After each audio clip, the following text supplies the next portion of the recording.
The Educated Climber Podcast. The show for arborists, tree climbers, and entrepreneurs who make their living in the canopy. Climb high, work smart, read more. What's up, Climber Nation? Tree Mugs here. Today on the podcast, I am joined by the legendary Fannerman, Lawrence Schultz. Now, Lawrence has built up quite a reputation for himself over the years through his online video material showcasing climbing and cutting, as well as making serious inroads into the online teaching space with his video series, The Schultz Effect. So, in this conversation, we dive into his backstory, working for the city of New York and in Central Park, getting started on YouTube, competition climbing, the Schultz Effect and the value of online teaching materials, moving to California to be a contract climber, new projects, and much, much more. Lawrence is full of great stories. I know you guys are going to love this. So, without further ado, please enjoy my wide-ranging conversation with Lawrence Schultz.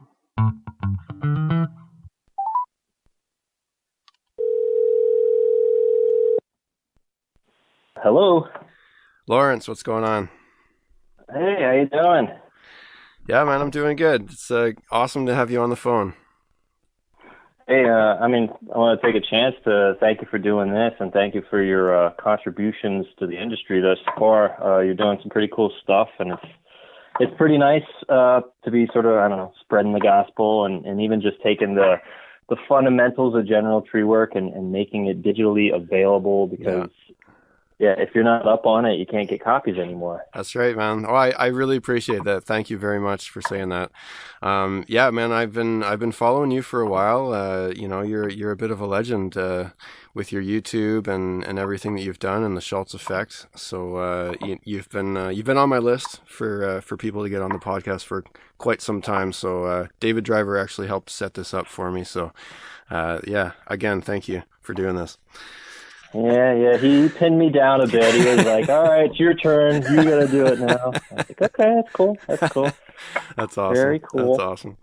Right on, man. Okay, well, I thought we could start maybe with a bit of your backstory. I read a little bit about what you've said. Like you started in New York, I believe, and that's where your journey started, I think, with trees. And then I know are you in California right now? Yeah. Okay. Out here in the San Francisco Bay Area, living in Berkeley. Nice. Right on.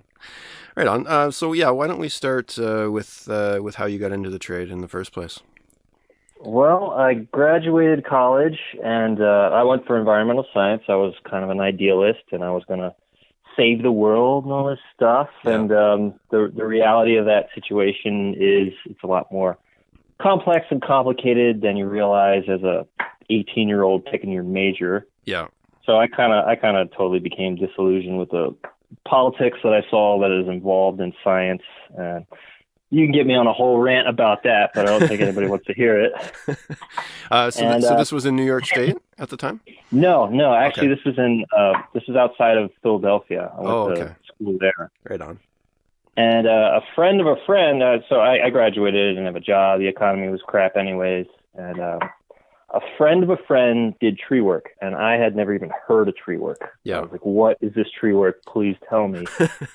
And it was awesome. I took to it like a fish in water. The company was called A Raider Tree Service outside of Philadelphia. So if you have any Pennsylvania listeners in that area, they'll know what I'm talking about. Right on. So it was actually a big company they did residential and they did some commercial, but pretty big company. I think they had about 6 bucket trucks and like 7 chip trucks and 2 log trucks. Wow. 90-inch tree spade. Like it was pretty loaded equipment wise. Yeah. But there was very little to no culture of safety. Okay. I don't think anybody wore helmets, basically. Okay. Yeah. And this was my first exposure to it, and I'm a young, kind of impressionable, like skateboarder, rebel, little, basically criminal.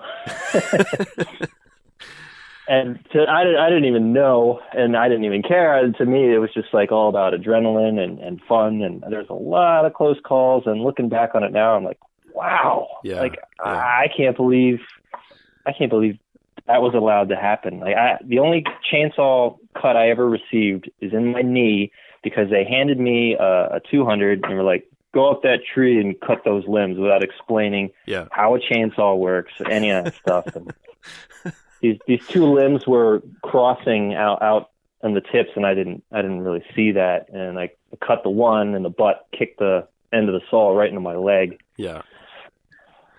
So yeah, no culture safety, no helmets. It was pretty wild. I was there for about 2 years, and in that time, a lot of close calls. I damaged some equipment too. I had no background going into this. I think I went to dump the truck one day and I put the back door open and the latch didn't latch on and it swung closed as I'm dumping and bent the whole door. I did stupid stuff like that. And, now, how old would you have been when you started there? Do you remember? I was 23. Yeah, I was coming right out of college. Right on. So you were there for a couple of years? I was there for a couple years, and I started to build a little, within 2 years. I was always sort of volunteering because I was really, I'd be on the ground, chipping, working my butt off, but I'd see that guy up in the tree, and I was like, I want to do that. Yeah. I'm a young, energetic skateboarder, adrenaline junkie kind of guy. So I was like, let me do it. Even though I didn't really know what I was being volunteering for, and they weren't really explaining it very well. I just felt like I could see how to do it, just watching them, even just for the couple months that I was on the ground. So luckily I was working with the guy who brought me in, and God rest his soul, he's no longer with us. He died at the ripe old age of 35. Oh wow. Not tree related. Yeah. Well, actually, kind of lifestyle related. Tree guy lifestyle related. Yeah. There's that end of the industry. Definitely. So, he would let me, and looking back on it, he was probably a little more blurry-eyed in the mornings, so he was, I'm sure, more than happy to let a young, dumb upstart go and do it. Yeah. So did you have anyone actually training you, or were you just trying to soak up whatever you could from looking and watching and reading or what? Yeah, there was no reading back then. No. I had no idea what anything was. He was certified, and he was the only certified arborist in the company. Okay.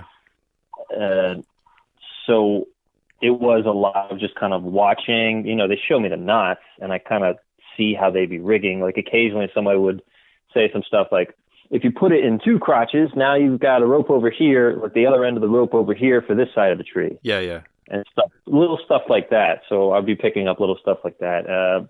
Some work positioning stuff. He would tell me things like, oh, I see you're, in an awkward position right now.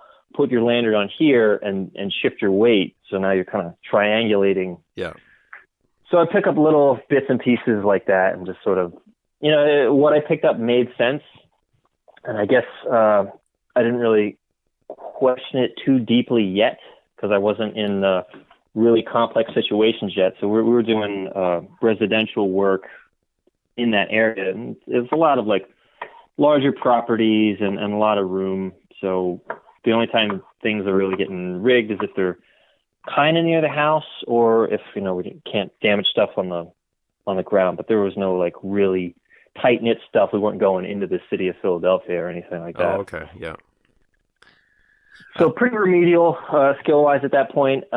It wasn't until I actually got to New York where it really started to, I had to really start getting creative and start experimenting. Yeah. So you were going to ask me something. Well, what spurred you to move from Philadelphia to New York in the first place? There were. Go ahead. You got some theories. Lay them on me. Was it work related or personal or a combination? It was a combination. I graduated school and I'm starting to sort of I wasn't really thinking that far ahead, but to me it seemed like, oh, maybe this is going to be what I'm going to be doing. And I had gotten to the point where I'm like, all right, I feel like I'm building enough skill where I'm worth a little bit more money. Yeah. Because they were paying me $10 an hour. Okay. Wow. And then I got my CDL, so I have my commercial driving license, Class B. Mm-hmm. I'm like the next guy underneath the foreman as far as the climbers are going, and they gave me like $1 raise. Yeah. And he was telling me, I approached him and he's like, well, I guess we can give you another $1. And I was just like, yeah, nah. I feel like I can go somewhere else. Plus, I was starting to get kind of sick of Philadelphia, and I felt like I got to go out. I could go anywhere with this. I can go just, sky's the limit. The canopy is the limit. Where else would I possibly want to go? I kind of, Philly was kind of a dirty city, and I was in a relationship too that was kind of coming to a close, and it was just like, where to now? And I kind of did this sort of nationwide job search. I actually ended up in Florida for a couple days. Okay. I was doing I don't know what you would call it, sort of like a trial interview, kind of work with these guys for a couple days just to see if I liked it. I found that on Craigslist.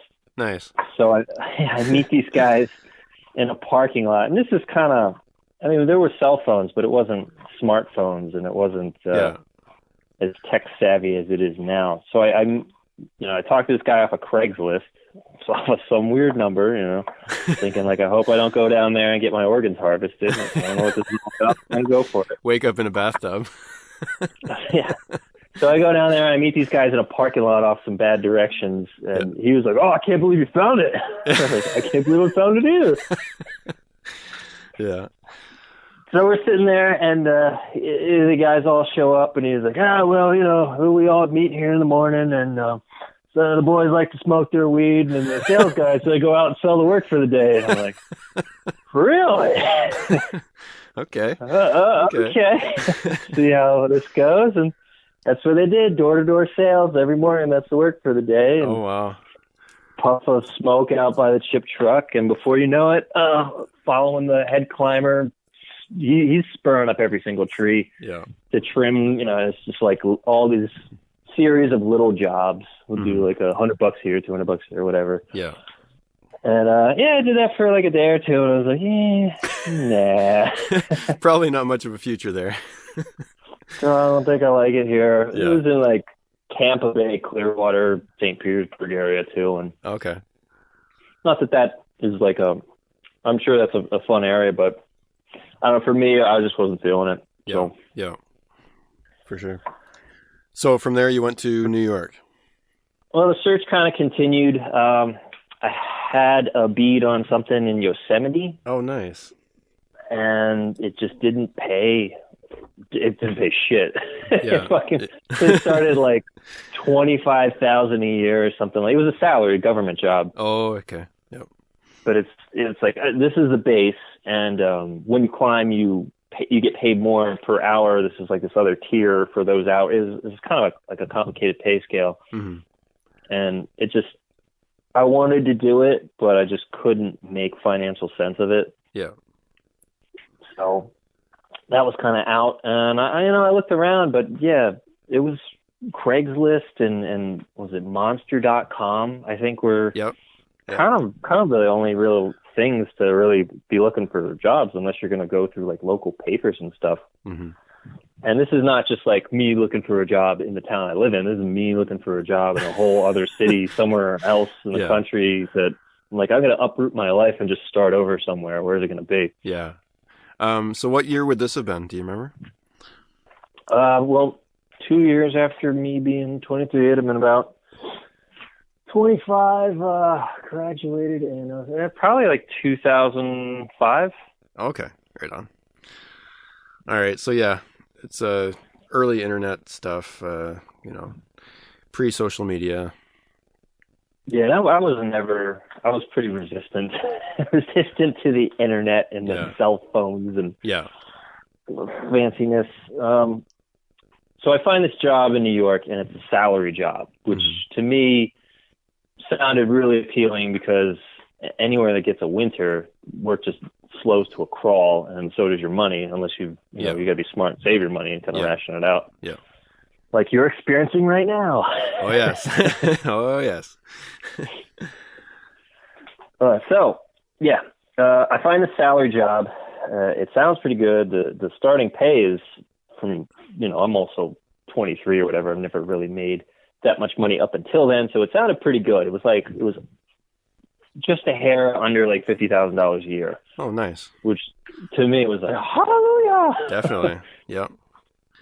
So I go check this thing out, and I go through the motions. If I recall, it was like there's a lot of emailing back and forth. There was a lot of paperwork, and it finally culminated into like, come up to New York for this climbing interview.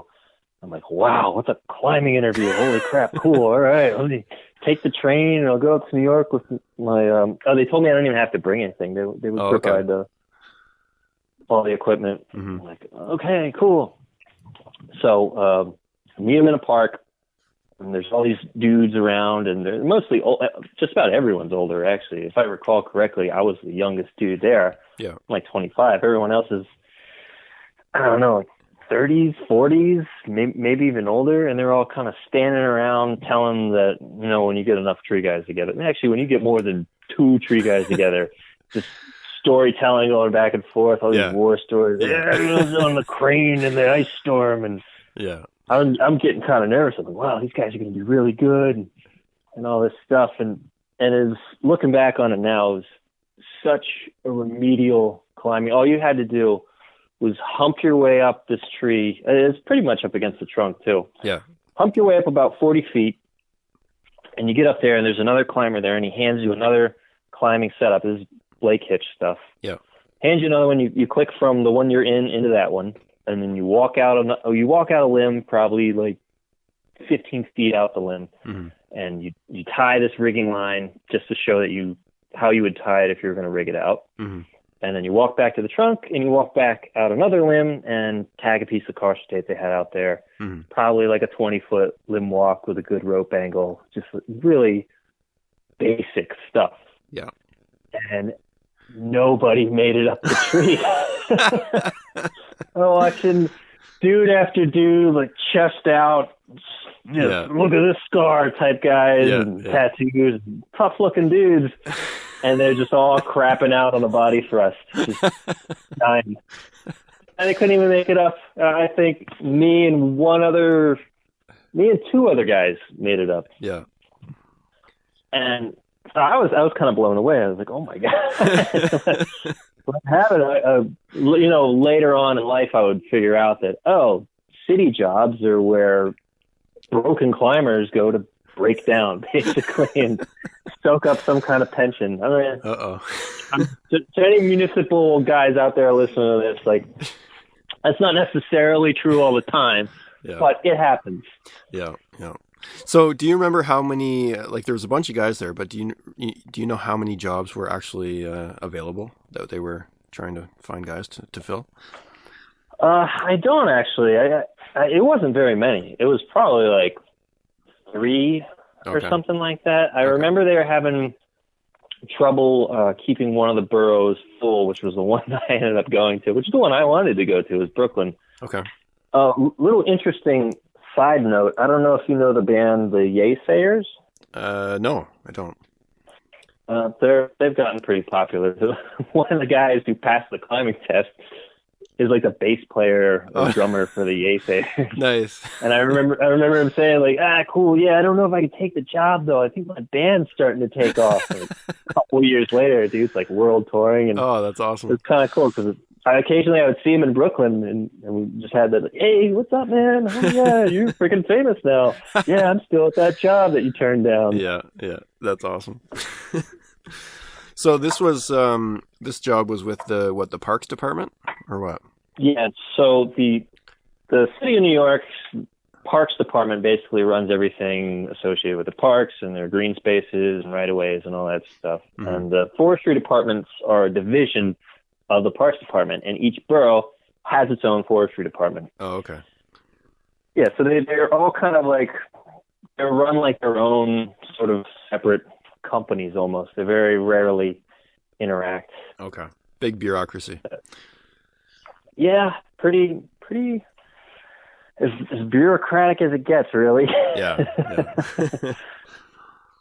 It was a really cool experience, though. Well, let's see, where do we start with that one? So I get the job after a little interviewing, after I passed the climbing test, and I think I started. They were pretty much like, "When can you get here?" I'm like, "Give me 2 weeks, so I'll uproot my life and start all over out here." Yeah, really. And that's pretty much what I did. Yeah. Had a buddy, I threw all my stuff in the back of my skateboard buddy's car, and he drove me up, and I found an apartment. I think I'd come a previous week and just jumped around on the subway train and ended up finding an apartment in a really hip area, which would eventually become like the hippest area in Brooklyn. And I couldn't afford to live there now, but at the time, it was like on the upswing, so it was a cool time to be there. Yeah.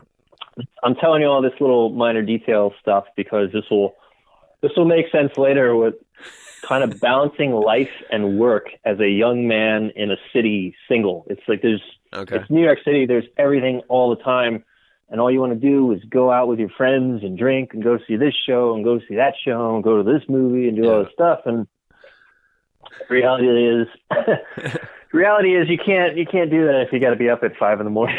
Yeah, for sure. A bit of foreshadowing here. I mean, you can do it, but it'll make sense later. All right, so I get this job, and I'm all excited, and I think I rolled in with my climbing gear, and the first day, these dudes just laughed at me. They're like, "Holy shit, you're not going to use that shit. Put that shit away, kid. You're retired now."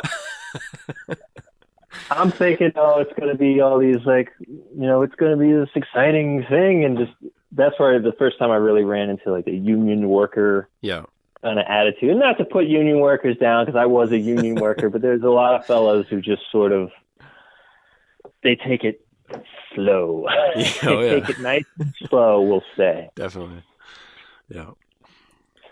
So I ran into that sort of, I'm bouncing off the walls here. All I want to do is climb. I'm going to go into the office. "Man, give me the biggest stuff you got." Like, I want to do it, man. I'm full of energy. And they go, "Okay, kid, calm down. You're going to sit down for a minute." Yeah. Okay. So I think my first partner, I wasn't my first partner. I'm trying to think. It was a cast of characters there. Again, with the culture of safety, no helmets, nothing like that. Really? No, At the city? They even told me. Yeah, they even told me. It went on to change later, and it's different now, and they've improved a lot of things, which is pretty awesome. Yeah. But they even told me, like, "Yeah, it's great here. You don't even have to wear a helmet or nothing." They don't make you like, "Oh, they don't make you wear a helmet. That sounds awesome. They didn't make me wear a helmet at my last job. This is perfect." Oh, okay. Because I still don't have this culture of safety ingrained in me yet, and I'm still kind of like coming off of being a little bit of a cowboy. Yeah. And I still got, I'm still young, and I haven't really been shown any kind of way by anybody that's, ever really impressed me or just had more than like one or two tricks to show me. So I was without mentor, and I'm just sort of going along and, flying by the seat of my pants. So I get here, and same deal. No culture of safety. These guys are, and a lot of them are just same deal. Like chest out, kind of like storytelling type of dudes. I've been doing this 15 years, 20 years, or whatever. And then you get out there and you watch them work, and you're like, "Wow, it's been a rough 20 years for you, hasn't it? That looks terrible. Why are you cutting and handling the entire tree? Yeah. We got ropes. You want to use the rope?" Your shoulder hurts, this, that, and the other, and just, very interesting set of characters. A lot of them used to be really good tree guys, and, they just kind of got to the point where they couldn't really climb anymore. And the industry was quite different back then. It's not like, you can move into being a trainer, or none of these guys ever took the time to get certified or anything. It's not like, I'll be a consulting arborist, or I'll do sales for this company. It's just like those kind of routes weren't just, they either weren't available or these guys weren't going to do them. Yeah, for sure. They came to the city to die. So what kind of stuff were you guys doing there then? Were you like deadwooding the parks and taking down dead trees, or what? What was the Primarily, what I would end up doing was dead tree removal. Okay. And that would be street trees or park trees. A lot of street trees. I'm not sure what species of trees you have near you. I'm guessing it's somewhat similar. A lot of oaks, a lot of maples, very linden. Similar. Very similar. There's the weird stuff like Japanese okovas and Japanese pagodas, and all these are street trees all over New York, and just kind of, you could tell the sort of classic ones they stuck with. You could tell where they experimented a little, like, here, there's all these dead dawn redwoods. That didn't work as a street tree. And there's all these, like, pear trees that somebody a long time ago was like, these are pretty. Yeah. They didn't think included bark. These are going to start breaking apart when they get to be like 40 years old. Yeah, for sure. Yeah. So there's a lot of stuff like that too, a lot of storm damage. We did do pruning, but it was low on the priority list. So the way they prioritize the work, a dead tree, once it's identified as a dead tree, the city has 30 days to remove it. Oh, wow. It's something like what they would categorize as a hazardous hanging limb. I think we had 2 months to remove it, which kind of seems like more of an imminent hazard, but the category is very broad. So you have these people called inspectors, many of them not really of an arboricultural background. They just sort of explain the basics, and they respond to these calls. The city gets tons of calls, and they go check out the calls of this long list. And once it's inspected, they make a work order, and they're like, oh yeah, look at that. And then they don't really, not to say anything bad on them, but they're not arborists. They are now. Now they're arborists there, I believe. But don't really know the difference between, that limb's got a little crack, but that species is a little more fibrous. That can hold on for a little bit, and it's resting on that other limb. It should be fine. Yeah. Or like that top is completely broken off, dangling over the sidewalk and just resting on nothing. Yeah. Sort of Damocles over anybody that walks under it. Yeah. So go ahead. So like, was there actually a lot of climbing, or was it a lot of bucket truck as well? Very little climbing. Yeah. In the park stuff, there's an access issue where you can't always weasel the trucks into everything. Yeah. So that would be the stuff that I'd be like, give me all the climbing stuff. And they would give it to me mostly. Some things I would, after a while, sort of after I earned my own little crew, because for the first year or two or something like that, they stuck me with other people's crews. Okay. So I kind of I couldn't take the reins. I was sort of the passenger, and I had to kind of go along with, whoever I was with and whatever routine they wanted. And a lot of times they'd let me do it. They'd let me, okay, hey, go ahead, kid, knock yourself out. Yeah, for sure. And I would, and that was actually really good.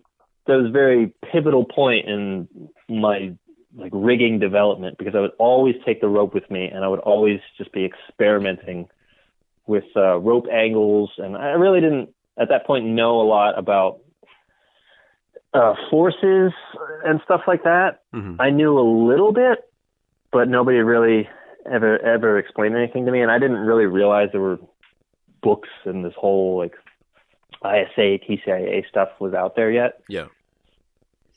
So I'm just kind of going up and messing with, if I put the rope here, and if I put a second rope here, and just sort of messing with what I could accomplish. And most of the times I didn't need to rig. It was just more about how can I get all this brush to the chipper to make it easier for these lazy guys. Was it difficult to convince them to run the ropes for you? No, they were game. That's the kind of thing too. When you're kind of a young upstart with older tree guys, whatever their level is, a lot of them kind of become like your tree dad. Yeah. They want to give you, tell you, oh, cut it here, put it here, like they don't tell you all this stuff, and most of the time I would pretty quickly realize, like, yeah, it's not a good idea, is it? Like, so I just sort of nod, like, oh yeah, cool, and just do whatever it is I was doing. Yeah. And it would just work out, and no one would say anything. Like, okay, you got lucky, kid. Yeah. So I got to do a lot of experimenting, and after, sort of showing the office that I could produce, they started giving me my own crew and giving me my own truck, and then I really got to sort of take the reins and kind of, I guess, lead how I saw fit, which was pretty cool. Mm-hmm. And that's around the time too where I had a little more than 3 years experience, and I started getting into trying to get certified. I figured out the city would pay for it, so that was a bonus. Yeah. But I started reading more, and I started learning bits and pieces that way. Mm-hmm. And so I got my certification. Didn't really do me any favors necessarily being a city employee, but I just wanted it for myself. Yeah. I just wanted to keep learning and, I guess, soaking all this stuff up, because up until then, my only exposure is just watching somebody else who doesn't necessarily know what they're doing. Okay, so this is probably around 2007? Yeah, about 2006. I think I actually took the test. Okay. So 2007. I probably got my own crew. Maybe somewhere between 6 and 7. Yeah. Okay. So very early YouTube. Still wasn't very much that you could learn online, I remember. Oh no, I wasn't there yet. I hadn't even got to the point where I thought to look it up. Yeah. On YouTube. So. Yeah, now I'm leading my own crew. Now I'm starting to climb stuff that doesn't need to be climbed just so I can climb. Yeah. I'm going out after work in the park to climb by myself, just to get the climb in, just to keep the tools sharp. Yeah. I'm getting the work orders in the morning. I'm laying out the routes and everything, and I had a couple different partners, and usually I'd be partnered with somebody for a while, and then they would ask to be off my crew because I worked too much. You were making everyone else look bad, is what you're saying. Yeah, well, not trying to, but it's no, I get it. The day goes so much faster if you work. Yes, it really does. Guys want to go over here and we'll sit down for a while. I got to go pay my cell phone bill, and oh my God. So around this time too, though, I'm starting to make more friends, and I'm starting to go out more. I'm starting to drink a bit and not go to bed early like I should be going to bed early. Yeah. Which is it's kind of something it sort of plagues our industry a little bit. Oh, and definitely. you're up in Canada, right? Yes. Yeah. And I'm not sure how arboriculture is up there. Is there more sort of like regulatory? Because I've been over to the UK, and it seemed very. There's a lot of regulatory things involved. There's a lot of. You got to get your tickets, as they say. Yeah. It's unrestricted, which means like it is a registered trade, and you can go to school and get certified, but you also don't need to do anything, right? So we have the whole gamut of, professional guys all the way down to, truck and ladder and chainsaw guys, right? So oh, right, yeah. So just like us. Yeah, it really is. It's very similar. Yeah, for sure. So what I've come to notice is it's sort of like it's a haven for the orphans. We'll take your ex-cons and your drunks and your drug addicts and your criminally insane and your socially inept and your weirdos. It's all that. Just mix them all together. For sure. And that's who does your tree work. For sure. Well, so I get on a... Go ahead. Oh, it's just so hard to find guys. It's just one of those trades. It's, it's always hard to find guys. So, yeah, you end up with just an interesting mix. For sure. So I was kind of getting a little bit also swept up in this sort of feeling or lifestyle from some of these other sort of old school, still drinkers, still partiers, still bikers, still ex-con kind of guys. Mm-hmm. And, you know, like I said, I'm making more friends. I'm going out. I'm living the tree guy lifestyle in Brooklyn. Mm-hmm. And I'm going in hungover a lot, which is, I mean, anybody who's ever done it with tree work, you know, you feel like crap initially, but as soon as that salt starts right up, you're back online. It's not even a problem. You sweat it out pretty quick, and and that's all there is to it. Mm-hmm. But so the wake up ball came when for work for the city and you got a CDL, they randomly drug test you and breathalyze you. Oh, okay.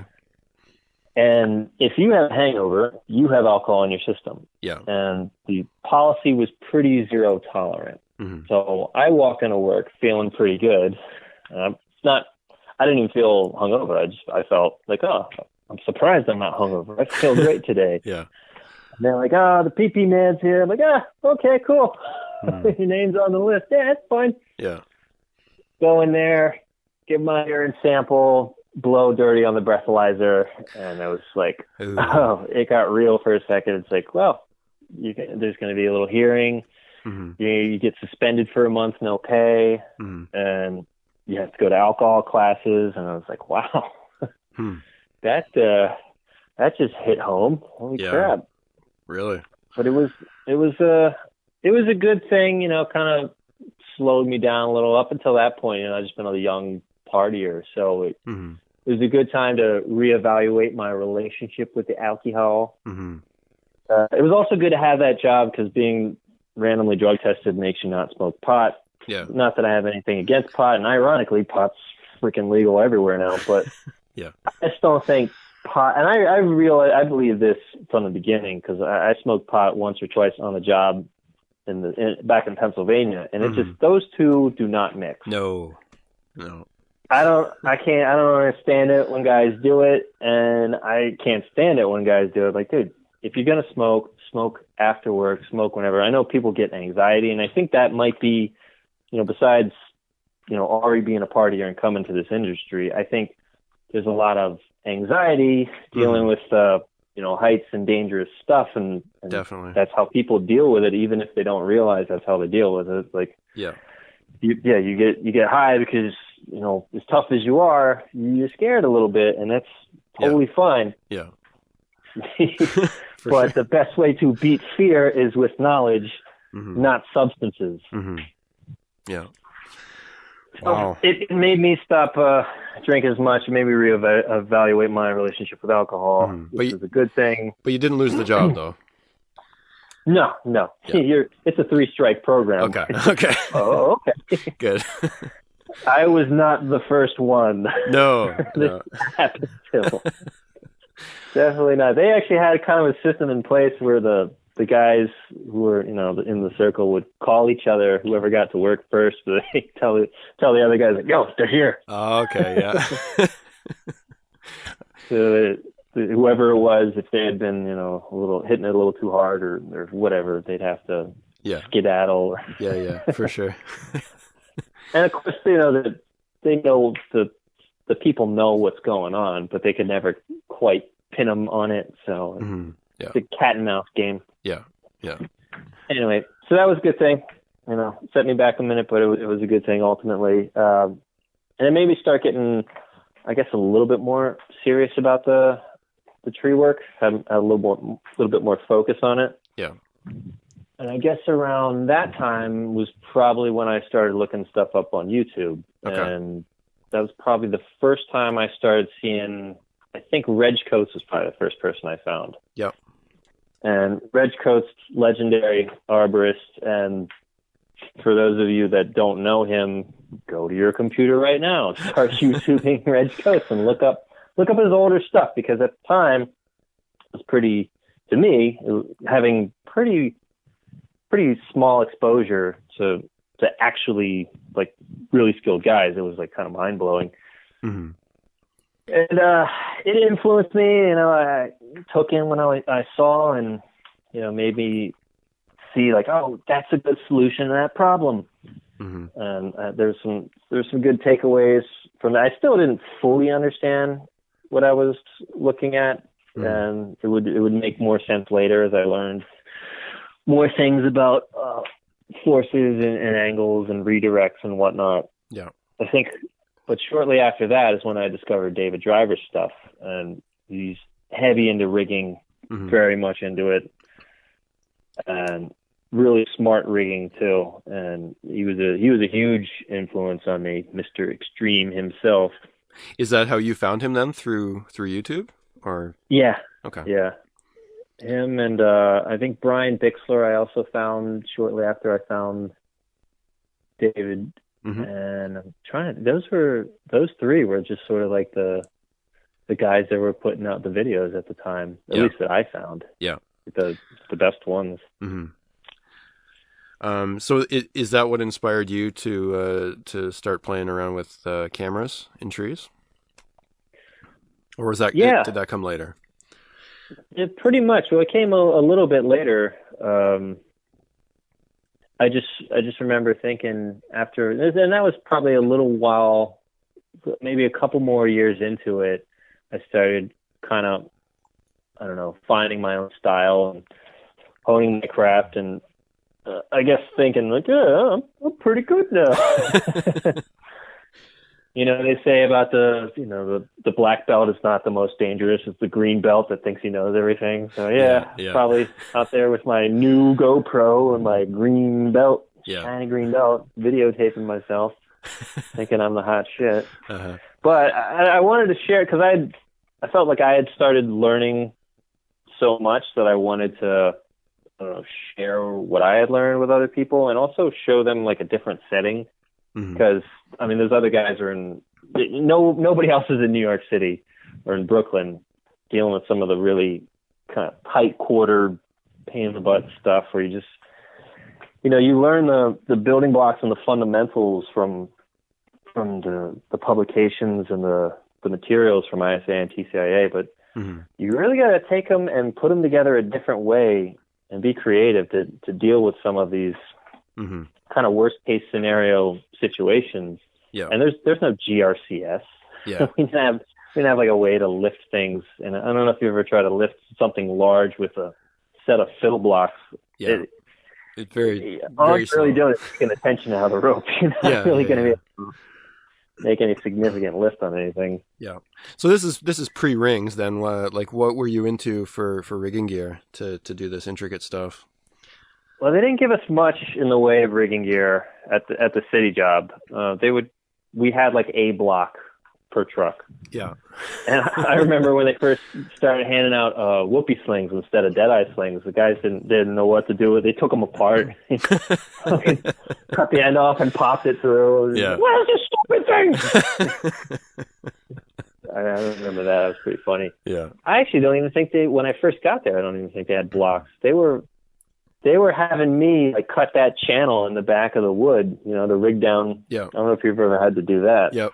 But that's everything was natural crotch for the first couple years, and carving in the channel to swap wood is really rough on the road. Eventually, they started getting blocks, and then that stuff was all pretty heavy. I started finding like these. For a while, I was rigging smaller stuff off of loop runners and steel beaners. But I was not straight like negative rigging onto that stuff, more like I'll be spreading them out and taking branches off like that. I then I still at this point didn't really know a whole lot in the way of technical information, but I just remember thinking like, this thing's not that strong. I need something stronger. So I found these like fatter straps. I don't know what they're called. They're just like they're the beefier loop runners, and I got myself some clevises because they're pretty cheap and thof super strong. Yeah. So between like the loop runners and beaners and fatter straps with clevises, that was kind of like my first sort of rigging setup. And around this time, I think I was starting to get into doing side work. Okay. I had done a couple side jobs with some of the guys. And I think they could tell too, like, all right, this kid's, he's young. He'll get up there quick. He's got a little bit of talent. He kind of is good at it. You know, they won't tell you as such, but yeah, they'll take advantage of it. So I was pretty good at seeing seeing how things could swing and how I could direct it away from wires and houses and all that jazz. Okay. I see some guys go up there and tie it right at the butt, cut it, flop on the house, hit him in the chest, and just drag it off. Yeah. Yeah. And, well, that's how you're gonna do that? Huh? Good thing you're tough. Yeah. So yeah, being able to not really afford blocks and nice slings kind of made me go that route, I think. Okay. With the loopies and the fatter slings and the clevises and whatnot. Yeah. And I remember seeing X-rings when they first came out, and I was like, it just clicked. I was like, holy shit. Yeah. That is it. That's the thing right there. That is perfect. They're cheap. They're light. I can get a bunch of them. I can do all kinds of stuff with these. Yeah. I think I ordered them directly from David. Okay. Because when I saw, the first place I saw him was in TCIA magazine. I think shortly after he had done his first TCIA with them, or his first expo he did. Okay. Yep. And that little blurb about it had a link for his website, and I went to the website and I ordered. I don't remember the sizes. I ordered 3 slings. Yeah. And then those 3 slings, they went with me everywhere. I brought them to work. I brought them to all my side jobs. Mm-hmm.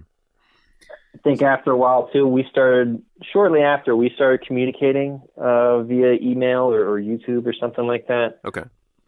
And he was like, "Hey, we're having these loopy slings now. I want you to try them." So he sent me one. I love that thing. I started putting it on everything, and before you know it, I started talking to him more and more, and we we became friends, and Bixler too. We all kind of ended up in a sort of a group text thread. Okay. I think they had another friend, this guy Merle. So Bixler and Merle are in California, and David's in Maryland, and I was in New York. Mm-hmm. And we would be sharing all kinds of, same with any group text thread when you're on the same level about something. You're talking about trees all the time and rigging all the time, this, that, and the other. Yeah.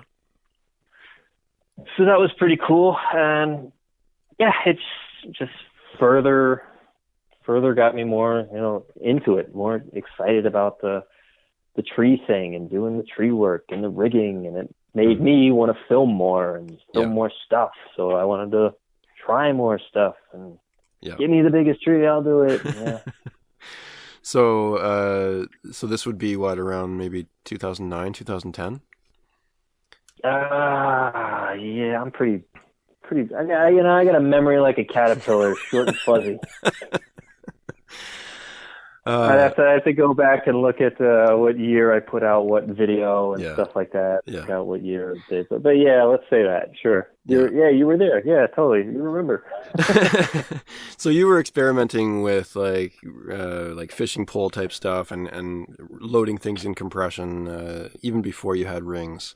Is that like, do you think you saw someone else doing that and you picked up on it, or was that just something that you came up with on your own, or do you remember?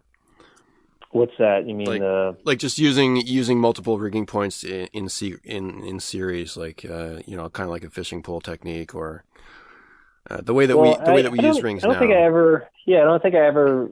Maybe I got a little bit into the fishing pole technique, but it became more.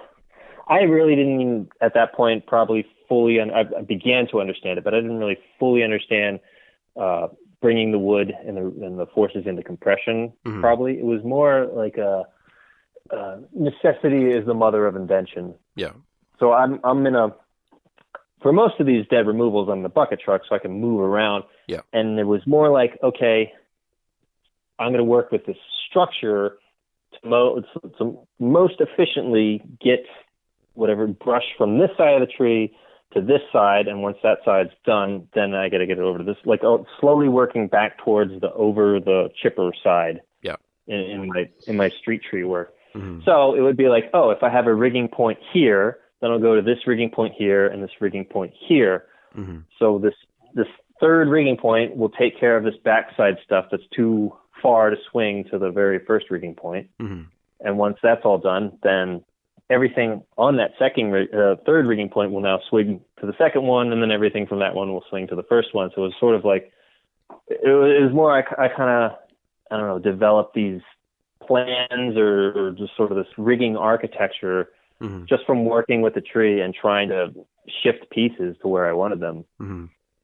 And then the more I ended up learning about it, I realized, oh, wow, that was pretty smart of me for somebody who doesn't know what to do exactly. And just sort of from there, really develop it like, oh, okay, now I'm more liable to pick this crush because I know, it's going to bring the force more into compression as opposed to where I would have liked it maybe. Or then I just sort of kind of learned like, oh, I can put the rigging up this higher crotch, but also put a redirect on the scaffold limb out here, and I could really swing things out here. And I'll put this butt line just to make sure this doesn't go ripping out this way. Also, another key thing in the development of all this was working with people that aren't good on the ropes. Because when people aren't good on the ropes, you got to, what I decided to do was sort of compensate up in the tree. I'm like, okay, that's where I really got into using drift lines a lot. Yeah.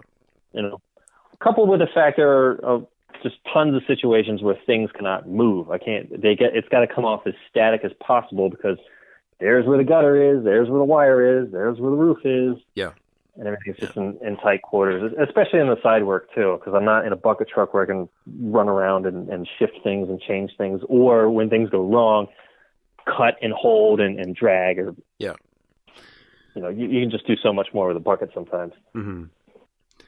So did you, this whole time, like, did you feel like you didn't really have a contemporary, or you already said you didn't have a mentor there, but was there anyone else that you could bounce ideas off of, like actually working with you at the city? Or was it just you sort of stumbling in the dark trying to figure it out on your own? There's a lot of trial and error. Yeah. So is that... Go ahead. Go ahead. No, I've come to kind of find that a lot of the guys that are really good end up on these sort of islands by themselves in different parts of the country. Yeah. I know that's not the case for everybody, and it's an awesome thing when I do see somebody or meet people or hear of people that have this like crew and this team that's dialed in, and that just to me is like, wow, that's got to be the best. Yeah. So how did you then? What caused you to move out of that city job? Was it just looking for better people to work with, or what were you looking for? No, I was not optimistic about who I'd be working with at all. I mean, I did like working with a lot of those people actually, and there were people that came and went that were pretty good, like the old school guys, the old school kind of cowboys, drinking problems and guts, and like, you know, they still had some good knowledge to share here and there. There was nobody that I would just like, wow, that's the Mark Chisholm of city work. I'm gonna listen to everything he says. I was like, no, he's got some good points. I'll take that into consideration, or maybe I'll incorporate that with it. I never really had a mentor per se, but I did learn from some of Brooklyn's and Long Island's finest old school legends. There's Jeff Potts, there's Wild Bill, Chris Christopherson. If anybody, well, not the singer. Oh, but, okay. like, oh yeah, he did tree work in Brooklyn. You know about that? Yeah, I remember that. His album he put out when he was doing that tree work was some of the best work that he ever did. I guess at some point, one of the guys, a younger guy, came on from Connecticut. His name was Matt, and I forget his last name because they just used to call him Hard Hat Matt because he was the only guy who wore a hard hat, and he got teased sort of relentlessly for, they would go, yo, Hard Hat Matt, what are you do? Eat cereal out of that thing? It was pretty. I could go into a whole. I got enough material for a book, a movie, and a mini series about some of the characters here. this entire phone interview could have been about just one. Yeah. It's about one guy for hours. That's awesome. And there's a lot of them. I'm not going to get on that. I'm not going to get sidetracked like that. All But right. this one guy, he was a bit younger, and he had worked in Connecticut, and he had been an arborist. And he had some exposure to the climbing competition circuit, and he encouraged me to go that route. Like, he even explained, I didn't know how to footlock or anything like that. He showed me how to footlock, and sort of explained the event. And he let me come up and stay with him just to go to one of the Connecticut climbing competitions. Mm-hmm. And I just thought that was the coolest shit when I saw, like, wow, look at all these people that are really good at climbing, like actually really good at climbing, and they're using all this stuff I've never seen before. And this event is awesome. So that really got me into the climbing side of things. And then I subsequently did the New York one. So now I'm sort of started like developing my arbor, I don't know what you call it, the arbor culture within me. I started developing it on both sides. And now I had climbing talent, you know. For some reason I had like this kind of natural ability where I was pretty decent at it. Yeah. Just with the Blake hitch. Yeah. And I even, you know, I got so excited seeing people zipping around like on a hitch climber at the time. I'd just kind of come out, or maybe it didn't just, it was new to me. Mm-hmm. See people do that really made me want to, like, oh, I want to get one of those. I want to get the cordage. And I want to put myself in a very uncomfortable, awkward situation in the tree trying to learn this thing and get really good with it. Yeah. Because I initially hated it. Mm-hmm. But I mean, that's what it's like when you're stubborn and but you're used to all the old school stuff. Yeah. And so, like I said, there's my tree guy renaissance. I'm rigging with X-rings now. I'm climbing on a hitch climber, and I'm trying to be just like better and better. So that at some point I kind of was getting really sick of the city job, and just sort of realizing, like, if I don't leave this job, I'm going to die here. Yeah. Yeah. It's pretty easy to stick around for like the pension. Actually, it wasn't, because it was a pretty aggravating job at times. Mm-hmm. I tried at one point to transfer. You can transfer to different boroughs, or you can put one in, and if they honor it, they'll let you go. Okay. To a different borough. And I'd always heard that Queens, you know, I was in Brooklyn. I had heard that Queens had some really good guys. I heard it was more like old school guys that used to be really good. So there was some appeal in that to me, and I was just like, maybe Queens is better. I heard some of the trees are bigger, some of the guys are better. Mm-hmm. I don't hear great things about the Bronx, Staten Island, or Manhattan, so maybe it's Queens. I'll go to Queens. So on the transfer, I went there. I worked for about a week, and then I just kind of realized, like, that was not accurate. So, around this time, one of the climbers from Central Park had left that position and was coming to the city for some goddamn reason, and had sort of left the door open for me. And I had met Josh Gillilly, who was I forget his actual title, but he sort of ran the tree crew. Okay. And he was a great guy. I think I met him at the climbing competitions and some other events. You know, at this point, I've been going to competitions for a little while. A couple of years, I think. At that point, maybe I've been competing for about 6 years or something. Oh, like nice, that. Nice. So I was really getting into that stuff. Mm-hmm. I was still at the city job when I got into SRT. Actually. Okay. I'd started going to TCIA, and one year I saw Tom Dunlap with the Unisender giving one of those floor show demonstrations. Yep. And just seeing him rope walk was just like mind blown. Yes. Holy crap. And then I remember discovering Derek Martin, country boy, PA 30 something. Yep. Or other on YouTube, and he had a really good video on how to set up a rope walking system. Okay. With a rope wrench. So I had seen Tom Dunlap with the Unicenter. The next year, I saw Kevin Bingham showing the wooden rope wrench. Yep. And think later that year, or maybe the next year, the actual metal one came out. Yep, made in Detroit. Yeah. So I grabbed up one of those. I think the first year was out, and I started bringing that to work, to the city jobs, and I would either try to like force it on a job, or I would do it after work, or sometimes we'd come back to the yard early and there's trees out back, and I would go out back and play around. Nice. And that was a lot of trial and error. I basically took that tool and bits and pieces of what I saw at those expos and Derek Martin's video, and put together my own rope walking system. And I'm like, oh, I get the concept. I understand it. Yeah. And I just got to dial in these little lengths and whatnot. And I could see how this is going to make things like just more complicated, but easier. Yeah. You know what I mean? Initially, and then this is all trial and error, trial by fire, really. Yeah. So I really started developing my my climbing, my SRT, sort of, and that must have been like 7 years ago or something like that, 7 or 8 years ago. Yep. Probably 8 at this point. Yep. Anyway, so by the time I'm ready to leave a city job and try for the Central Park job, I'm pretty good at SRT. I've gotten to the point where I started developing my own rope walking setup. I think that was a little bit before or during the Haas. Okay. Came out. Yep.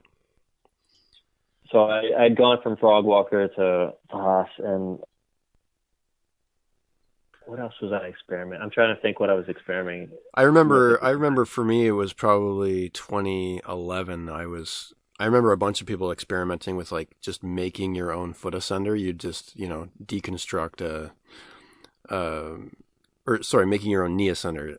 You'd take a foot ascender, you'd take it apart, and you'd put a bungee, and you could rig up your own thing. You know what I mean? Yeah. You had me all ears when you said making your own. Oh, sorry. Hot shit. Like, yeah, you take a hand ascender, you duct tape it to your ankle, and you're off to the races, buddy. See? I'm full of ideas, man. Like, man, I missed the boat on that one. That's a Canadian thing. Yeah. Don't worry about it. Oh, yeah. Oh, so I go to Central Park, I do the interview, and I get the job, and it felt like I kind of, like, that's the pinnacle of tree work in New York. Okay. And it was just so cool there because Central Park is beautiful.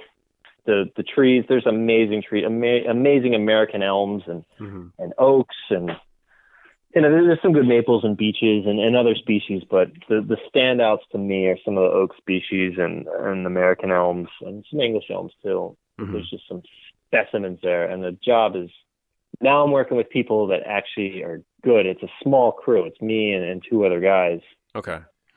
And that's Paul Ocarnis and Fabian Vasquez. Nice. I just want to throw a shout out to those guys if they're listening. Nice. I doubt it, but they were great to work with, and now we had kind of a killer team, and it wasn't the same kind of work demand. You don't have the same amount of trees to deal with, and there's not the same amount of trees dying, which is a good sign. I don't think they ever really realized that. I don't think some of the people in the forestry department realize that a lot of dead trees is a bad sign. Why don't we work on that part? Yeah, really. Their sort of measure of success was how many dead trees did we get down. Like, well, how about we keep them from dying somehow? Yeah. Anyway, tangent. That was a tangent. So it's you 3 guys, and that's your entire job, is just taking care of the Central Park trees. Yeah, it was fantastic. Nice. That's awesome. Much more organized system in place. They had inspectors. They were all ISA certified, and those guys would just. That job sounds pretty cool, and I think that's still available. They've since, I think, dissolved the actual in-house tree crew. Oh, okay. And gone full contractor. When I was there, it was half contractor. I'm not getting the proportions right, but it was partially contractor, partially in-house tree crew. Oh, okay. most of what we did was deadwood removal, end weight reduction. Mm-hmm. Very occasionally there was an actual full-on removal. Mm-hmm. There would be stuff too in the more wooded areas where we would turn a dead or dying tree into a spar habitat pole, basically, Yep. for birds and whatnot. Mm-hmm.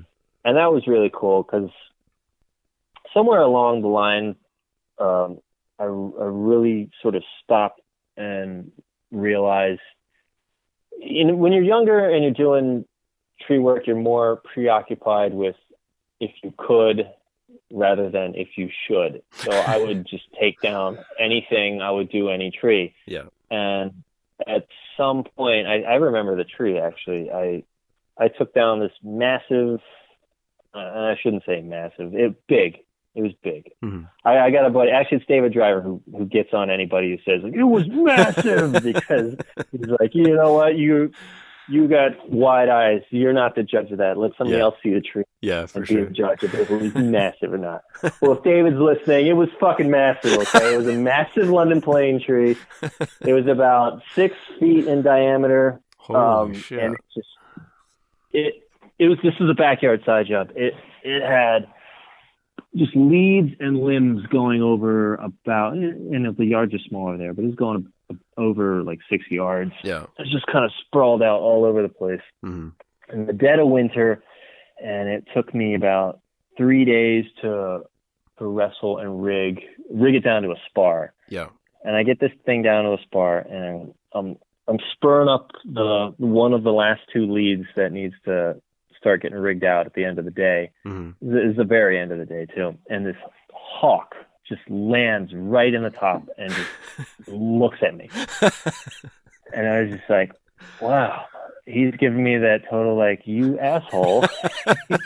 You just killed the only bit of nature. This is the only habitat, because trees they're standing ecosystems and habitats and homes for everything. And in the urban area, that's huge, because if not for this tree, there's nothing else for miles. Yeah, for sure. And it was like the biggest kind of only tree in that area. And I don't know, that kind of hit me, because I had always been very, like, environmentally conscious, except when you put a chainsaw on my hands and I'm eager beaver, cutting anything down that moves. Yeah. But that's when I really changed I never had that problem working for the city, because I only cut down dead trees or structurally unsound trees, but in my private work. So I kind of had that pivotal moment where it was just like, it really, like, was reminded of my principles, like, don't cut it down if it doesn't need to come down. Yeah. So I say that to fast forward back up to the Central Park job. Now I'm doing this cool job where there's no question, there's no, should it come down? Should it not come down? Oh, we should cut it down because it gets leaves in the gutter, or like, there's nothing like that. The only time they're ever taking a tree down is if there's an actual threat. Granted, they were a little bit more worried, and they were a little bit more, I guess, paranoid about litigation there. Definitely. Rightly so. They get like millions of visitors. The occupancy rate of that park is much higher than any park anywhere else. It's like, the whole place is like one big city street. There's just people and cars and horses and bikers and just. So I thought a lot of times they might have been a little more removal prone than maybe you would be at a private residence or a normal park anywhere else. But for sure. But I felt good about the work. It was cool work, and the luxury of not having this sort of private practice production pressure is that we can work on these climbing systems and ideas all the time. And we had a big equipment budget too. So we could get whatever toy we wanted, basically. Yeah. And just always get to sort of practice and develop and come up with new ideas. And if we had an idea in the shop, we could take it out in the field right away and execute it. So we basically got to geek out on climbing and rigging. Yeah, that's awesome. And we got to do some pretty cool shit. And it was actually while I was there that me and the other younger climber, Fabian, trained fairly extensively for the climbing competition, the New York chapter one. Mm-hmm. And I won it, and I got to go to internationals. Oh, nice. For the first. Nice. That was in 2014. Nice. And it was in exotic, luxurious Milwaukee. I don't know if you've ever been to Milwaukee. I actually like Milwaukee. Milwaukee's pretty chill. Mm-hmm. And I just got, I got my butt kicked all over the place, but it was a fun experience. Oh, that's awesome. I actually, I didn't know you were into the competition scene. Yeah, I was all about it. I'm actually right now. I just before I got you on the phone, or before you got me on the phone, I was just finishing my gear inspection checklist. I'm heading out for a competition in Hawaii. Sweet. Just to go. Basically, it's an excuse to go. It's a write-off. Oh, that's awesome. So I'm still into it. Yeah, this is a tougher chapter out here in California for sure, because you got some heavy hitters. You got the former world champion Jared Avergina. You got nipping right at his heels is Jacob Klassen and Chad Bry. Mm-hmm. And then you got guys that are just on the same level, like Trevor Long. A couple of guys that work under Jared, or like mini Jareds. So those guys you got to watch out for. Lupe Santiago, I think is his last name. Yeah. Also there, really solid climb. There's a lot of really good guys around here. As far as the competition goes, it's just like, you got to be on your game to even think about placing in any of the events. Yeah. Okay, so how long did you stay at the at the Central Park job then? So I was at Central Park for about a little over 2 years. Okay. And I really did enjoy it, and it was a really cool job. Like any job, there's little things that frustrate you, and I get frustrated sometimes with policy stuff, and sometimes I get frustrated with why are you giving all the action to the contractors? Let us do some of the cooler removal stuff. And little things like that, but nothing was really that bad. Life was still pretty cool, and it was a bit longer of a commute, and I had to get up a little bit earlier, but that was fine. I was a little bit more mature at that point. So I wasn't burning the candle on both ends. Yeah. I wasn't having to do quite as much side work, which was fine with me. Mm-hmm. I just kind of got to this point, though, where it was just like it was with the city job. It's like, wow, if I don't leave New York, I'm never going to leave. Yeah. And I'd like to experience somewhere else. During this whole time, the cool thing about these jobs was you paid vacation, and it did afford me the time and the resources to travel a little bit on my vacation. So I would go out camping in various parts of the country. But also a lot of times pay my own way to go to seminars in different places. But I would come out to California a lot because California's got the biggest trees, and California's got some epic nature and just amazing camping and whatnot. And I knew I wanted to come out here. I knew I liked it. Mm-hmm. Well, just from seeing it, and just how much can you really know a place while you're on vacation? But it seemed to me like, oh, this could be really cool. Yeah. And at the time, I was seeing a girl, and there's always a girl. It is a common thread in these stories, isn't it? Yeah, she was into it, and it was kind of like our little California dream. Mm-hmm. And it's like, fuck it, let's go. Mm-hmm. There's nothing. Well, I mean, stability's keeping us here, but let's just go for it. Yeah. So we did a little reconnaissance mission and came out here and found an apartment and found what I thought was going to be a job. And then we just, threw half of everything we owned away and shipped the other half. Yeah. Flew out here. We didn't do the drive across the country thing because we didn't have a car. You don't need a car in New York. Yeah. So we didn't have one. Mm-hmm. So we came out here with nothing, didn't really know anybody, knew maybe one or two people, mm-hmm. kind of. and just started trying to go for it. And the guy that said he had, like, oh yeah, totally, you can climb for me as a contract climber. I'll have work for you like every day, and that rate sounds fine. I'm like, oh, great. Get out here, call a guy up, no answer. Oh yeah. Mm-hmm. Text the guy, call a guy, like, oh, you out here? I'm like, yeah, I'm fucking out here. I've been like letting you know I'll be coming out here like every day for the past several weeks just to make sure. It's like, so I learned a hard lesson and like, oh yeah, people flake on shit. So you better have a plan B and C. Yeah. So you were like fully committed to moving away from city type jobs, and you wanted to fully go into the private sector at this point. Yeah, I'd been dabbling with it. Like I said, I'd been sort of contract climbing and have my own thing on the side. Mm-hmm. And well, I don't know if I said actually, but I had my own thing on the side for several years, at least probably 7 years or something like that, to the point where I was starting to get just like people passing my number around and calling me like I'm a real tree service. Oh, okay. I see. And I'd have to stuff this work in on the weekends and after work all the time. And mm-hmm. you know, a lot of times I'm working with you know, also characters, just characters, mm-hmm. not tree people per se, just guy out here. I've since learned a phrase we call actual tree guys, and guys that are less than tree guys, tree guyses. There's a lot of tree guyses. I like that.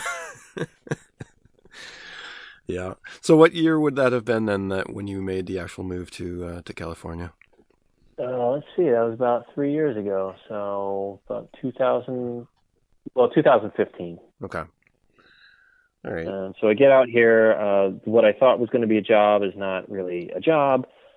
I'm also learning that to do what I want to do, which is be a contract climber for several companies, you have to have to do it legit, you have to have a state-issued contractor's license. Oh, okay. That is something that doesn't exist in most of the states. There's about less than a dozen that require that sort of thing to do any kind of contracting or trade skilled work or whatever. And the stipulations in each state is very different. California, of course, is one of the most complicated, pain in the ass places to try and do this. Mm-hmm. And there's a lot of hoops, and it's a long process which is why probably a lot of climbers don't go this route, because you basically deal with a confusing bureaucracy and this long line of things you got to do. You pay money, fill this in, send it in, wait to hear back, mm-hmm. finally get a response, pay some more money, fill this out, send it in, wait to hear back. It culminates into you having to take this ridiculously long test about basically construction law. Oh, okay. Which, you know, and how things like putting liens on things and all the shit that really doesn't apply to tree work. Yeah. Even the business practice side of things, like, you know, we just don't operate how other businesses operate. Yeah. Like, never have I ever heard of, I'm doing a tree job. Oh, it's going to take longer than I thought. I better charge the client more. Like, yeah, that happens in, like, you know, remodeling bathrooms and stuff like that. And, yeah, for sure. Other less dangerous professions. It doesn't happen with tree work. Yeah.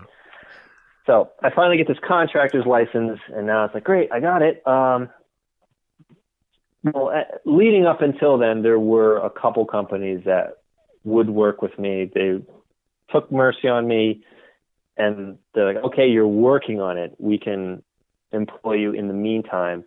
And I kind of want to give them a shout out, but at the same time, I don't want to like put them on blast. Like, yeah, they totally illegally had me as a contractor.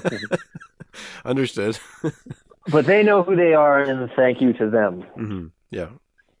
And that helped tremendously. I still didn't have like a full time lineup of work, but it was enough to get by. Mm-hmm. And I had money saved, so that was good. So eventually I get this contractor's license. I'm fully legit now. And, you know, when I first got here, I basically had to cold call 30 companies. Mm-hmm. And try to get work that way. And that's how I found the few that would take me on. A lot of the other ones, it was pretty discouraging. They're like, yeah, who are you? $25 an hour. I'm like, $25 an hour? Yeah. I got like a dozen years of experience. You know, I was making $25 an hour when I was 3 years into this line of work. Now you must have had a YouTube presence already at this point, right? I would assume. Yeah. Oh man. Yeah. We skipped right over that. Yeah. So the YouTube thing, it started with me showing a lot of city work and side job work, and mostly side job work. The Fannerman thing, is that what you were going to ask me about? I was, yeah. That sort of all developed. I'd seen David Driver with the Fanner helmet. That was probably the first guy I saw wearing it. I was like, that's a cool helmet. I'm going to get one of those one of these days. And I think seeing him and sort of like researching online, I was like, oh, it's a European thing. And then it finally started to make its way to America via Tree Stuff. At that point, I kind of knew Nick Bonner a little bit. Mm-hmm. So I don't remember how. I think he might have discovered me through YouTube or through Brian Bixler, who's a friend. Yeah. Anyway, he basically. I remember reaching out to him and asking him some questions about the helmet, and he basically hooked me up. Like, he gave me like a killer deal on it. Yeah. I was like, freaking sweet. And I already had this notion. A lot of my videos previously were pretty just like an action video. But I got this kind of creative, comedic mind, and I just was like, I want to make like this character. I want to make something that's like, you know, kind of like a Batman, but there's also like a funny, like entertaining streak to it. And it's just like, you know, it's the serious thing, but doesn't take itself too seriously kind of thing. Yeah. So he hooked me up with the helmet, and at the same time, I was like, oh, you know, I want to promote this thing too. I want to show some appreciation for that and help them in that way. And so I came up with a whole skit for that first Fannerman video, Fannerman Saves the Day. Oh, okay. And, I got that was in Central Park, and I got the Central Park guys to play along with it. And anybody who wants to go back and watch that one, we got into a lot of trouble for that shit. Because later on they would find out, or someone would notice that, oh, the tree crew has GoPros. And they flip their shit about that because they're very, very paranoid about being sued or, you know, just being cast in a bad light in any sort of way, or just losing funding or something like that. Yeah. All those things. Yeah. So the higher up at the time was just on this witch hunt to find anything online. He eventually found my videos. And we got grounded, and they wouldn't tell us why. We just came into work, and there's like a tree crew stand down, and we were like, what's going on? And they wouldn't really tell us, and that went on for about like a day or two. And then finally they called us up to like the head, the big, you know, the office in the sky, the tower, and we go up to the HR tower at the far end of the park in one of the fancy buildings, and just get railroaded with this whole, like, I was getting like scolded like I was a kid or something like that.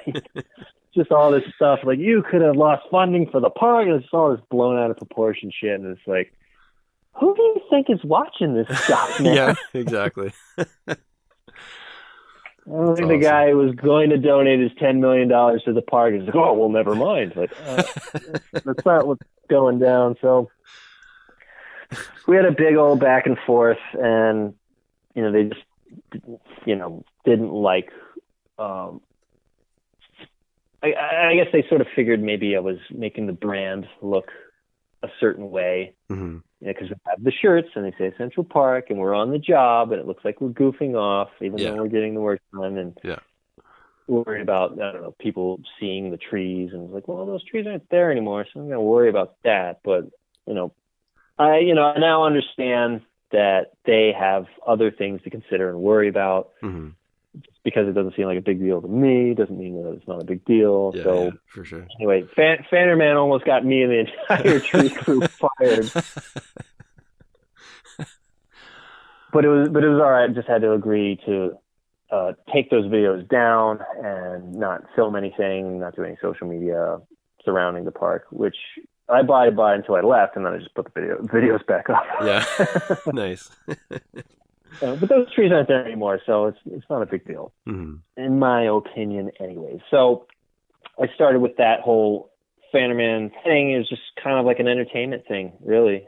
It just started as like, hey, thanks for the helmet.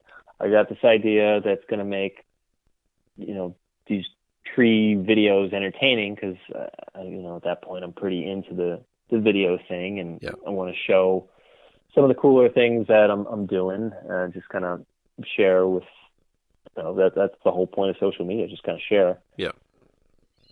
So people are getting to enjoy Fannerman videos, and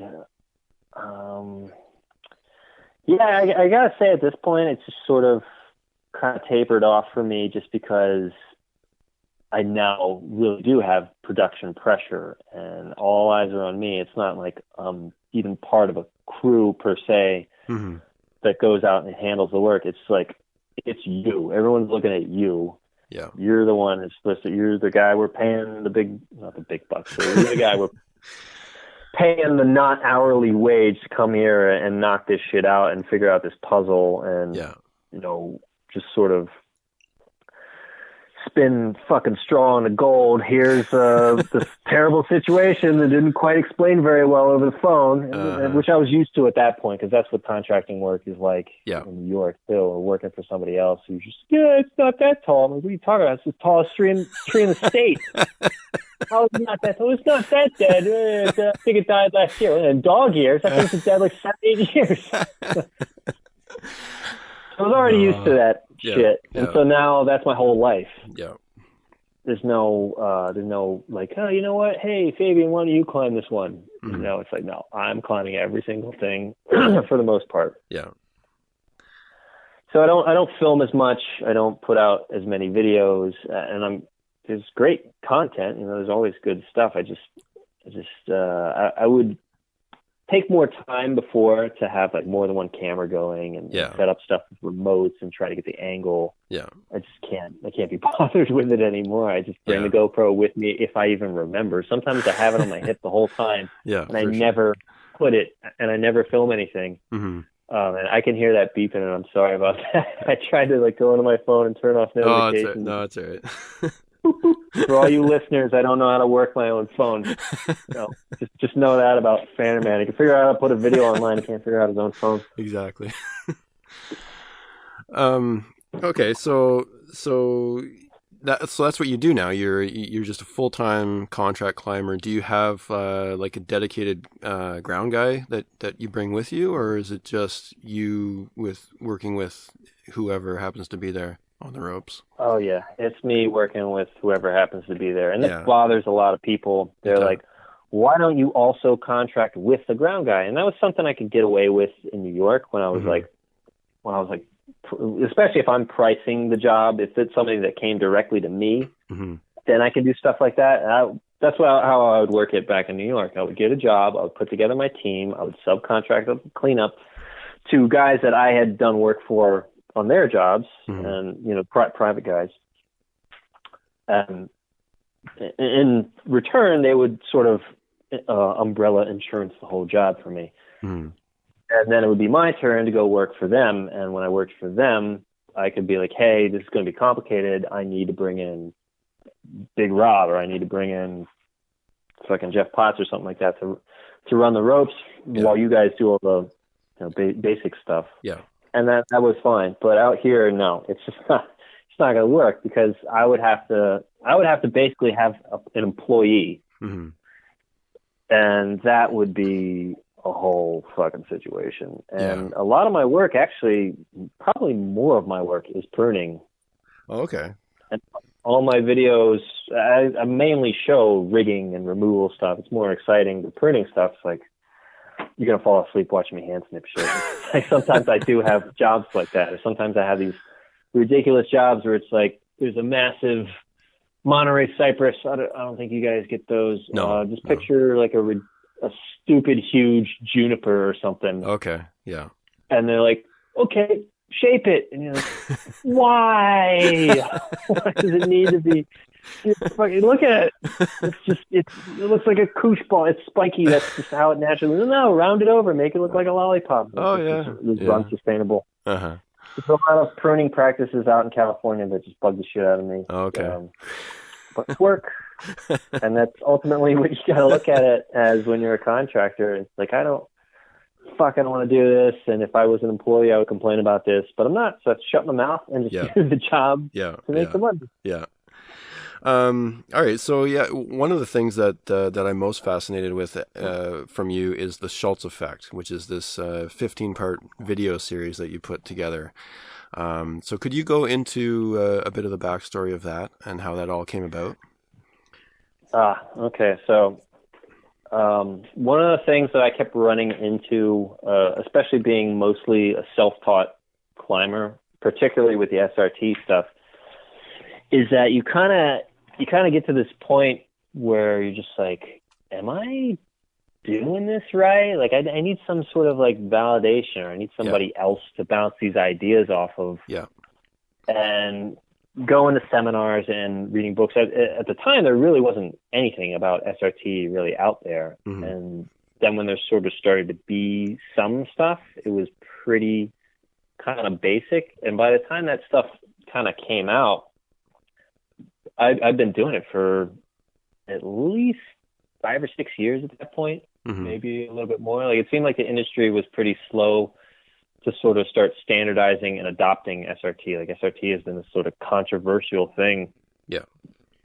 And there's people that still are just like snub their nose at it, and you know, it's for access only. And okay, well, yeah.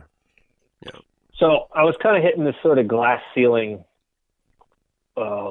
As far as, getting validation or actual knowledge, and it was frustrating to me. And there's bits and pieces on maybe YouTube from guys I already knew were good climbers or that I respected, like back to like Derek Martin, trying to think of who else, just little bits and pieces and stuff and tricks and tips. I'm sort of blanking on some of the other guys. I'd have to look at who I'm subscribed to, but there are other good climbers, putting little bits out there. Yeah.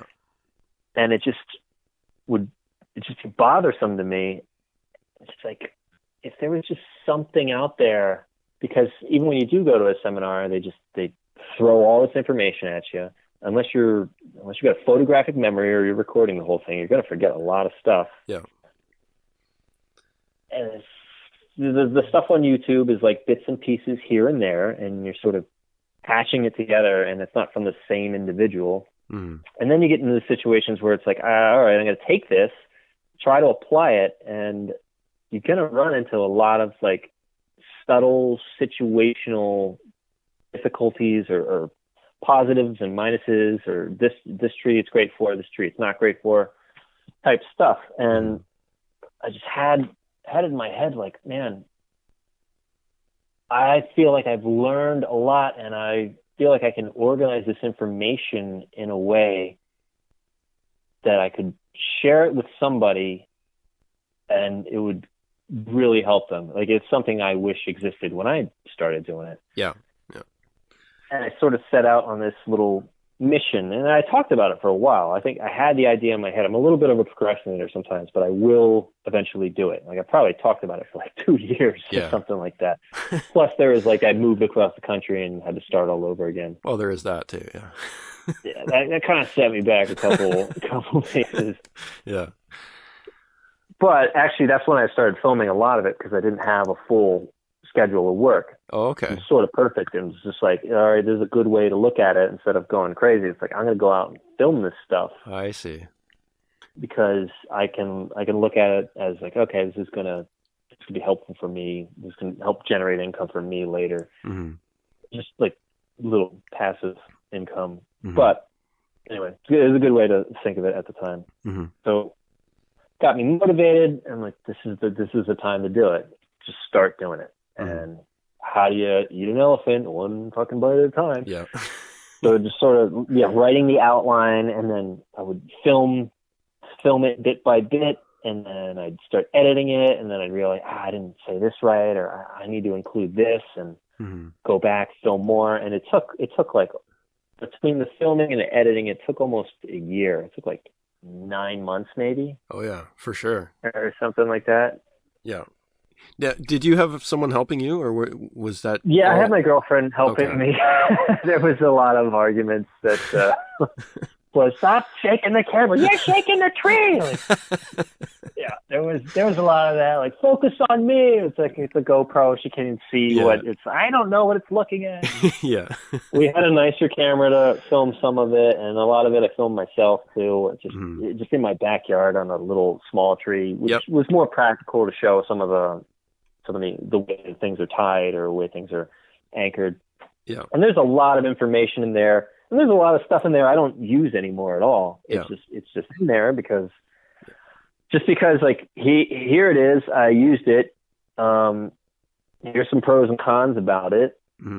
And my sort of thing I tell people when I meet them or people that ask me is just like, don't try to know all that stuff. Don't try to memorize all. It's just too much information. Yeah. I just put it all out there just so it's there and it's organized, but pick like 2 things in each category. Learn those 2 things, and then you won't confuse yourself, and you can, pick the ones, because a lot of the stuff, I kind of realized a lot of the tricks that I relied on in the trees out east did not work well in the trees out here. Oh, okay. They're really different situations. And I think sometimes people forget that in different areas, there are different trees. So there are different things to consider. There's different problems to work through and different solutions to those problems. And that side note, that's one thing that bothers me when people start criticizing other people, the way they're doing tree work in another place. And it's like, well, you know what? You don't know anything about that tree. There's kind of probably a reason why that guy is doing it that way, because that's how they do it with that tree. Yeah. Not saying it's right, but why don't you ask him, hey, why do you do it that way before you start criticizing it? Yeah, totally. Let's try to figure out. Anyway, back on track. What was I saying? Some of the tricks, a lot of the tricks that worked out east didn't work out west.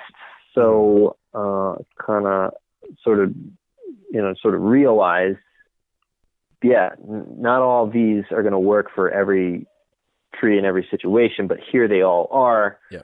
Pick the 2 that work for you. Yeah. They're probably not all going to work for you, but pick the 2 that, and it might not even be a matter of what trees you're working in. It might be a matter of what is the more sort of typical tasks that you are doing. If you're doing a lot of end weight reduction, the stuff that's going to be more important to you is what gets you out on the tips and whatnot, as opposed to like if you're just major deadwood on the interior and stuff like that. Yeah, for sure. Yeah, it's just so incredibly comprehensive, like I've had that same discussion with my own apprentice, James. It's like, you don't necessarily need to know 14 different ways of doing a canopy anchor. You know what I mean? But it's awesome that we have all of this arranged for us in video form in the Schultz Effect. And that program is one of my number one recommendations. I'm constantly, because through Educated Climber, I constantly have people DMing me and asking me questions, and I constantly recommend people to get that. And, there's so many times where I get so frustrated, like, someone will tell me, hey, I just bought a rope wrench. You got any tips for me? And every time I'm like, yep, buy the Schultz Effect. And they're like, half the time they're like, well, I don't know. Maybe after this thing makes me some money, maybe I'll look into that. And I'm thinking, like, you just spent how much money on gear, and you don't want to throw $40 at an amazing comprehensive video program, which is designed to teach you exactly what you want to know. You know what I mean? It's that pushback. It just frustrates the hell out of me. I can't stand it. I don't know if you like, do you deal with, like, are you actively trying to tell people and market the Schultz Effect, or is it just sort of taken on a life of its own now in your mind? First of all, I appreciate you promoting it. That's nice of you. Oh, totally. I've never really sort of actively promoted it per se. I think by the time I put it out, I kind of already had a social media presence and maybe like a little notoriety from having already shared a bunch of stuff. So yeah, I think by the time I was like, hey, check this out, look what I made, people were like, oh, cool, I got to get it. yeah, And it totally took a life of its own. I've never taken out like ad space or put on like, I don't know the other ways you can promote stuff to sell it. I never really did that. I just figured the people that kind of already are familiar with me and are comfortable with my skill level or what I have to share will just naturally pick up on it and enjoy it and promote it and share it. yeah. And that's sort of like where I've been at with it. I know, and I've heard through the grapevine, there are people that are kind of naysayers on it, like, well, who is this guy think he is? Like, he is some sort of expert. And, you know, that's cool. I'm fair, you know, criticize me all you want, but I think those people might be missing the point of what it is all about and what it's designed to do. It's not me saying I'm an expert and I know everything. It's more me saying, this has been my journey with it. Yeah. I've actually used all these things in a work setting, not just me in my garage plucking around with what's possible. I've done that, but then I've taken it out into the field. That's why I'm showing it to you. And this is what I found in the field through actual working, like actual production pressure working. Like, you're going to run into this problem with this, or this could possibly happen. Because I've gotten stuck. I've gotten stuck a couple times with retrievable redirects and just learning the limits of, how many redirects can I get away with that canopy, that style of canopy anchor. I'm like, one too many on that one. That's not coming out. Guess I'm going back up there. Like, that kind of stuff you learn pretty quickly. That trial and error stuff. So there's and it's all about access too. It's like, here's all this experience, and not like I'm the most experienced person, but you know, I've been doing it since it was available. Since the rope wrench came out. And I know there's guys who've been doing SRT much longer than me, and they adopted it before there was a rope wrench. I know that like Chad Bry and Jared Abergina, and I'm sure people down in Australia have just been. I mean, you can see stuff from Jerry Baranek doing sort of an SRT, the sort of crude SRT way back in the day. There's people who've been doing it in tree work way longer than me, but I just happen to have brought a camera and cataloged my whole like working experience with it. And now you can reference that. You can learn from my mistakes. Yeah. I love it. Like that's the essence of the internet age. It's, you know, the gatekeepers are gone, right? You don't need to be a part of a huge organization to film something and put it out for people. Right. And I mean, I think the work speaks for itself, right? I mean, you know, if you have a naysayer who wants to say something about it, like, have they actually watched it? It's you know, it's not that it's not about being expert or not. It's what is the actual content there, and it's phenomenal. You know what I mean? So, thank you for saying so. Yeah. Oh, seriously. I love the Schultz Effect. Like, I bought it as part of my training for my apprentice, because like it was very clear to me. Like, I knew what a basic basal anchor was. I had been into SRT for quite a while, and then I sort of got away from it, and then I came back to it. But I knew there was a whole wealth of information out there, and like, I knew I didn't have time to sift through hundreds of pages on Tree Buzz to find, you know, individual pictures that showed what I was looking for. And I heard about this Schultz Effect, and I was like, oh, bingo, that's a really easy decision for me. So yeah, it was, you know, it was. Yeah, I mean, that's it right there. Yeah. Yeah. I mean, the work's done. I painfully vetted all this stuff out for you guys. Oh yeah. 100%. Yeah. I love it. I actually think more people should adopt this method of training. And it's traditionally been books, or, I mean, you got to know somebody that you work with that does it, and you better hope they know what they're doing. Yeah. Or you're going to a seminar or a demo or something that's only, a few hours long, and you're not going to remember everything you see. Mm-hmm. It'd be nicer if maybe some of these bigger organizations started putting stuff out that way. Yeah. And it would be beneficial to them too. I'm not sure why, and I'm sure maybe somebody, I mean, I remember I've talked to people and I've tried to float the idea to them, and I think they were, I don't want to interpret their feelings, but it seemed like they were they didn't like that I did it, as opposed to seeing the value of it. Yeah. Yeah. Weren't necessarily trying to hear me, Yeah. but I did share the idea with people, and I was like, "Look, you can totally do this, and this is how I did it." And yeah, okay, and just nod their head and like, yeah, all right, like, because there are things that I would like to learn that way. Yeah. Because learning bits and pieces from books and demos is sort of, and then you got to take it out in the field. It's kind of painstaking. Then you realize how much you don't know when you try to apply what little bit that you learned into the situation. Because every situation in tree work is so multi-dimensional, and there's so many what ifs, and there's so many different scenarios.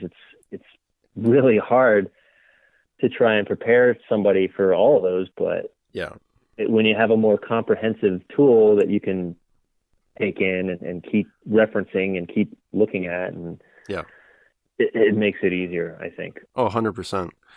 I think I read that you have started moving into doing some training sessions, like with small companies and things.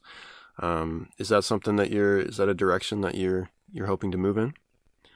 It's not necessarily hoping to, but kind of maybe just a natural progression. Okay. When I don't like public speaking. I don't like being the center of attention. Mm-hmm. But when I have a topic that I like to talk about, it's like that sort of like whatever it is, the nervousness or not liking to be the center of attention, that kind of fades in the background, where it's like, okay, look, I can share my experience with you. It's a topic I can talk until the cows come home. So mm-hmm. grab a seat, and I'm going to talk until my face goes numb. Yeah. So yeah, like, so what are your thoughts then on the current state of training in the industry? Like, do you see more of the value on the seminar side, or do you see in small groups, or do you wish it was moving more in like interactive online type of stuff? Or what's your thoughts on where it is and where it should be moving in terms of training? Well, let's see. I'm going to try and organize my answers so I don't say nay on anybody, because I mean, I do realize why things are the way they are. Mm-hmm. Mm-hmm. Like, I'll give you an example. Like, I know for me, like, the training industry would say, well, the only way that you can learn this is in person in a group. But I know for me personally, when I'm in a group like that, I'm the last person who's going to put up my hand to ask a question. You know what I mean? Mm-hmm. So from my perspective, if it was filmed, I would be getting, like, they would say, well, it shouldn't be filmed because you should have the ability to interact live, so that the person teaching it can answer your question. But from my perspective, I'm not going to ask a question, right? So to me, like, if it's filmed, it's really the exact same thing. It's actually better because, like you say, I can pause it, I can rewind, I can rewatch it as many times as I want. You know what I mean? Yeah, it boils down to what kind of learner are you. I'm a very hands-on learner, but mm-hmm. yeah, also, like, how do you feel in that kind of setting? Because it's just one or two guys. They're not going to be able to get to everybody's question, or you may have a question and you just don't know how to articulate it. Yeah. There may be a question you didn't even realize you had until something happens. Yeah, exactly. So yeah, it's hard to, in that respect, learn in an in-person setting. I say this in my video, it's in the warning, there is no substitution for in-person personal training. Yeah. But the reality is, like, oh, you're one of, 50 people maybe, or maybe you're lucky enough you're one of like 15. Mm-hmm. They just might not get to everything, or you might not get to ask that question, or you didn't even realize you had that question, or maybe there was no question in your mind until you tried to take it into the field, apply it, and it didn't work for whatever reason, or you came up against this situation. Yeah. So I like the in-person training. The thing though, like if you go to like a classroom setting and they just talk at you, or they just talk like like they're a teacher, there's value in that, but to me, the best kind is the very interactive kind. Like I'm going to the climber safety crane school in April, and that's probably one of the best classes I've ever been to, because you sit down for about a day and discuss all that stuff in a classroom style setting, and then you just go out and you start doing crane picks.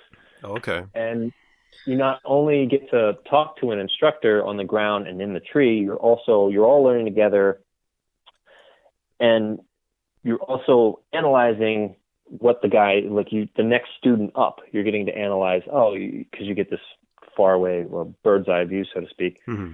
There he goes, he's putting this there and putting that there, and you got your instructor on the ground, and you're all analyzing it, and you're saying, well, the pick's probably going to come off like this because he did this, so you get that value, plus the guy in the tree is got an instructor right next to him there, and he's telling you this, that, and the other, and they'll let you make little mistakes too, so everybody learns from it, and everybody gets to analyze it as it happens. So that's probably, that takes it's such an undertaking to put on something like that, and it's expensive to put something together like that, and not everybody can afford. Class is like $500 something bucks. Yeah, not everybody can afford to take 3 days off of work and drop that kind of coin to learn remedial crane picks. And at the same time, as cool as that is, it's not going to prepare you for every situation. There's going to be because they're teaching you the right way, and that's great, but a lot of times what you're faced with is the wrong way and the wrong situation. Yeah. And it's been a lot of my experience too. And I'm sure people will criticize some of the content, or like some of the failure stuff, or some of the things that I've put out there, or just, I don't know, there's maybe me like self-rigging stuff down. Like, why don't you have a dedicated ground guy? And then you tell them, and or why isn't your crane operator like this? Like, I don't know, he's a rental construction crane operator. You don't always have this guy who does only tree work with his crane. Like, these are the realities of the job. Yeah. You gotta deal with it and adapt with it. Maybe you don't, that doesn't happen to you in your bubble, and that's wonderful. But if you're a contract climber, that's what's going to happen. And maybe it doesn't happen to other contract climbers. Maybe I'm the only one going out and, dealing with all these wacko situations, but I gotta think I'm not the only one. Yeah. So as far as the training thing goes, that to me is a best case scenario, but supplemental digital resources that you can access whenever you want, I think those two together would be a more complete package. Yeah. You can't just have one without the other. You can't just sit there and, just study the Schultz Effect and then go out and, I would like to think I prepared it pretty well, but you can't just only do that. For sure. It really helps to have an in-person trainer, really, for me anyway, because I'm a hands-on learner, really making sure you're tying that knot right and just sort of over your shoulder when you can get something that's more interactive. Yeah, for sure. I had a very similar discussion with Dan Holliday of climbingarborist.com, and there's always this debate whether online teaching materials should even be offered, because you can have these armchair arborists who watch some videos and then now they think they can do tree work.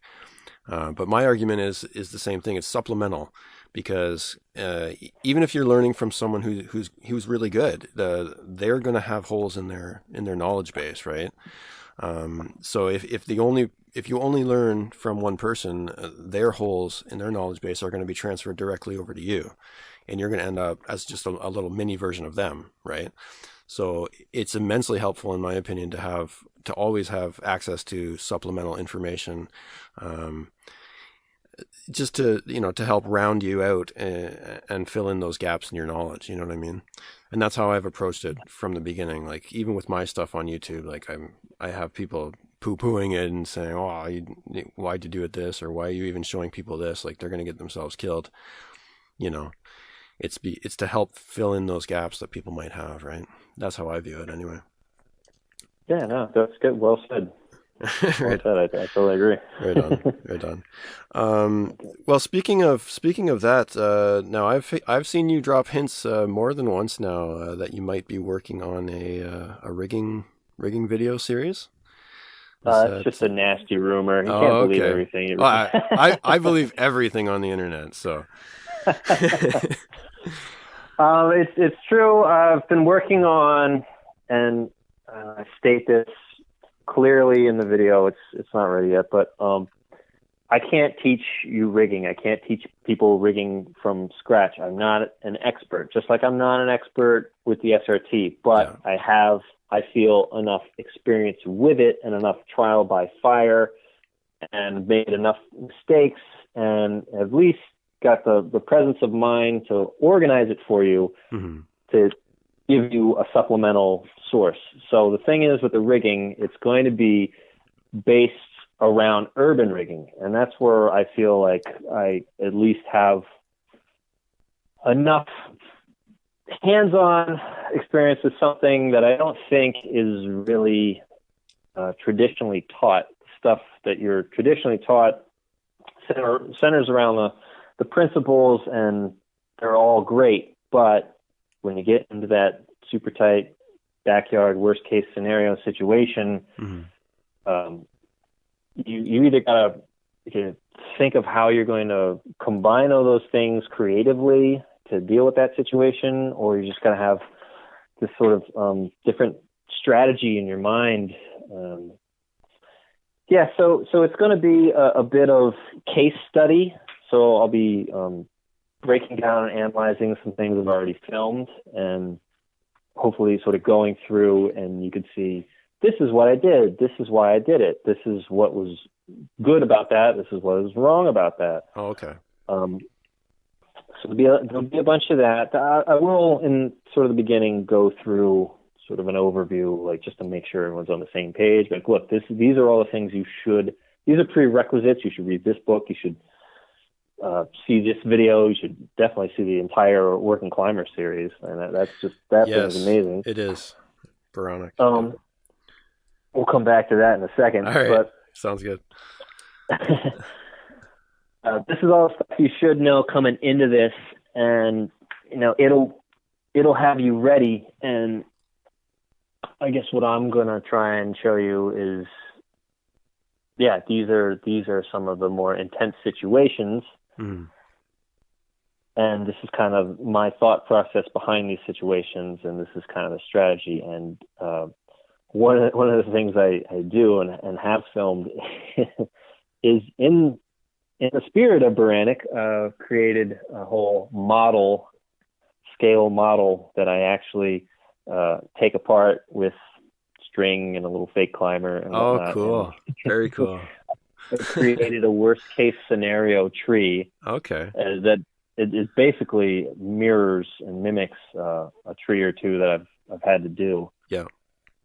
And sort of like this is what is, if you find yourself in a similar situation, then you can sort of, there's some good takeaways here. Oh, okay. Awesome. In terms of strategy. So it'd be like case study, basics, case study, strategy, and I guess some creativity. Something like that. I'm still working on it. It's a long ways from being done, just because I'm so freaking busy and then tired, and then I'm talking on the phone to some dude from Canada for hours on end. Oh, hours. About what I'm doing with my life. No, I'm kidding. It's good. It's cool. That's awesome. Now, when you say that you're using some footage that you already filmed, are you talking about stuff from way back in New York, or more recent stuff that you're filming in California to put this together? No, a lot of it in New York. That's the tightest quarter stuff I've ever done. Yeah. Okay. There's some stuff in here like that, but a lot of the challenges would be like more terrain based than actual target proximity based. Okay, I see. Yeah. So in New York, you get the building that the limb is just like almost touching. Out here, you'll get like, in this backyard, it's got like a 30-degree slope and it's terraced and there's a succulent garden in every corner and stairs and all this crazy stuff. Yeah, for sure. What were you going to say about the Working Climber? Oh, yeah. The Working Climber series, I didn't discover... Well, I knew about it, but I never really watched it. Mm-hmm. And I picked it up maybe a year or two ago. Oh, nice. Yeah. And I actually... I reached out to Jerry directly mm-hmm. Because I was like, look, I know this is out there, but I'd like to buy it off of you directly. You know, no cash right in your hand. I don't, no go-betweens. Yeah. And he was just like, you probably know everything in here. Super humble and modest. And I watched that, and there was something in every video and every disc that I was like, holy, like blew my mind. Oh, I didn't know that about throw line. Holy crap! Like, even down to the basic stuff, there was just like all these little tidbits of knowledge, and there's just so much in there, and it's just like, why aren't we teaching from this? Yeah. This is it right here. And this, now you're going to get me on a rant about politics and corporations and motivations and there's a whole lot of shit that doesn't really, in our industry, that really doesn't have to do with the actual progression of skill and making better arborists. And there's a lot of it, and not that it's bad, is focused on teaching safety, and that's great. But why don't we teach skill? Let's focus on teaching some skill also. Yeah. And that's I feel like that's out there a little bit, but not quite as much. Like some of the skill involved in what is being laid down in the Working Climber series is like it's amazing. And things have shifted from relying on skill to just being prepared safety-wise, and you shouldn't be giving up one for the other. Well, Jerry actually has a little blurb about that in the fundamentals in the introduction. He talks about like when he got into the trade, and I think it was 1978, when he started to think about writing the fundamentals. He's saying like the only thing that I had available at that time, like all it taught me to do was to be safe. You know what I mean? It's exactly what you're saying. Like there was no reference about how to actually do this work. It was just safe, right? Which doesn't actually, again, that doesn't show you how to do anything. If you wanted to be safe, you shouldn't have gotten your car to come to work this morning, because that's, statistically, that's the most dangerous thing that you did all day, right? Which is, it's like me handing you a saw. Go take that tree down. Be careful. Yeah. Don't die. Well, how do I take the tree down? Yeah, exactly. I discovered the Working Climber series probably in 2012 or 2013 is when I bought it, and it just blew me away. And I loaned my copy to James, my apprentice, last year, and same thing. I loaned it to him one disc at a time, just because when you loan someone something with a bunch of parts, you might not get them all back. That was, and sure enough, he lost one of them, but I eventually got it back. Oh my God! I eventually got it back. He found it eventually. But yeah, that's cool. You have them coming up right. That's awesome, because I don't know. I don't want to say nay on ISA and TCIA, but the amount of material, it seems like, that's entirely skill-based training is not as much as it could be. And I don't know why the Working Climber series is not put forward and promoted by the. I mean, I know why, because it's not their stuff, so they can't promote it. And so now all of a sudden their stuff is the golden standard. Yeah. I'm just like, well, why would you ignore what is essentially the fucking Bible of tree work? Yeah. This guy, Jerry Baranek, basically took from nothing. They had like less than nothing when he first started. Yeah. and they took all this stuff and adapted it from other industries and came up with this stuff and vetted it and tried it and fucking culminates into this. Here's all this knowledge. This is what we've tried and tested, these rules of thumb that actually work and all this amazing stuff. And it's just like, when you start doing tree work, they should hand you this and your work uniform. 100%. Yeah. Like, learn this and then you'll be all right. Yeah. Yeah. I've actually had a few back and forths with Jerry, speaking about like transferring the fundamentals and making it digital, making it available online. I think when we first were in contact, you were talking about the book and being digital, and then you made that happen, and I was like, shit, dude, you can make the Working Climber series a digital thing, and I'll talk to you later about that. I want to share, because it's kind of hard, because when you go through, unless you build a whole website and have this whole thing, you have to find a platform that'll house that kind of like that.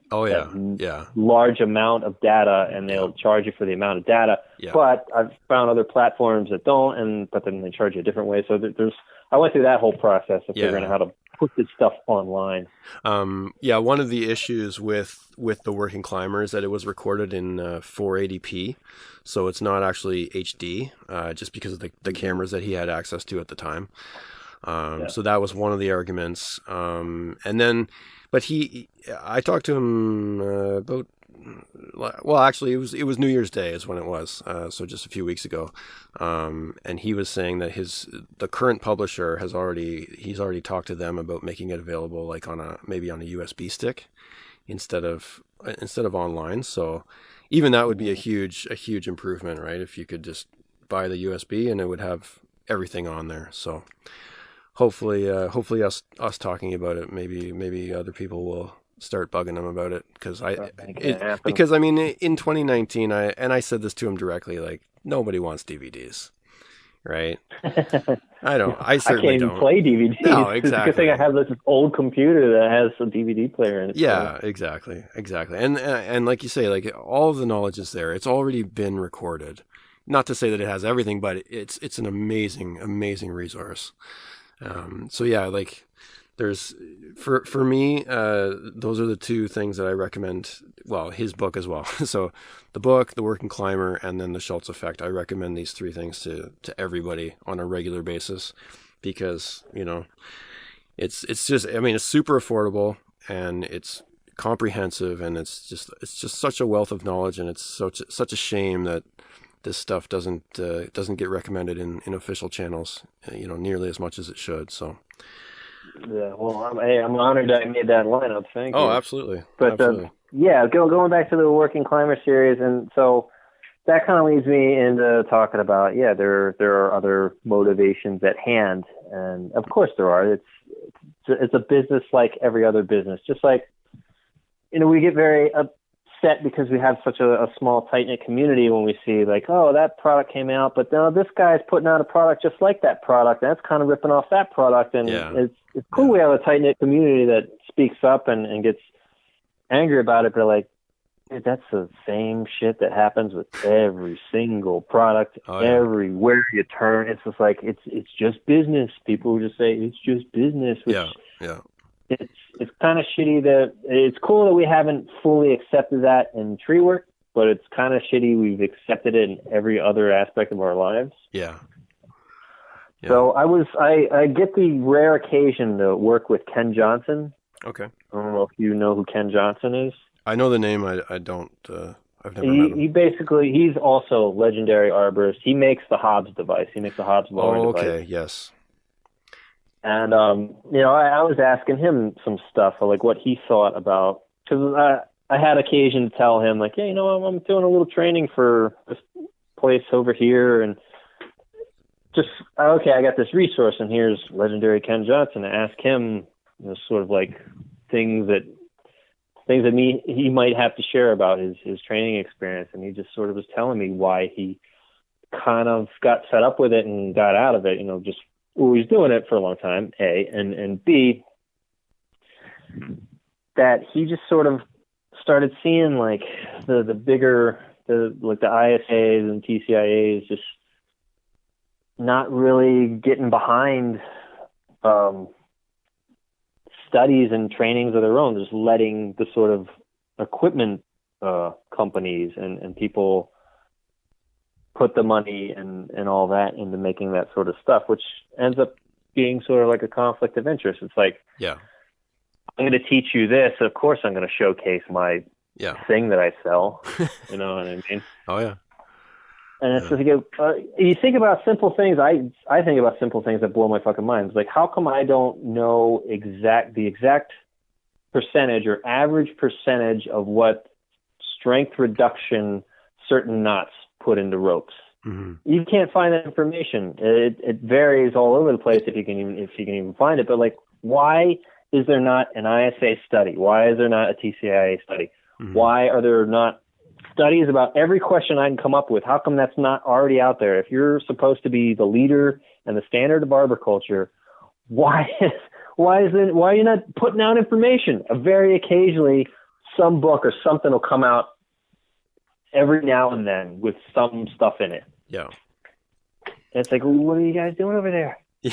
Why do I have to wait for Sterling Ropes to put out some sort of study or fucking whatever other company it is, mm-hmm. Buckingham or whatever, or a training company that is sponsored by, or an event that's sponsored by, or that kind of stuff frustrates me, because you kind of see the money and the motivation, and it's like, I say you're making money. We pay our dues and we go to these seminars. Yeah.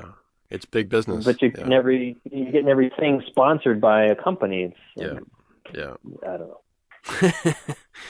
Yeah, it's a bureaucracy in and of itself, right? I don't have the answer. Yeah.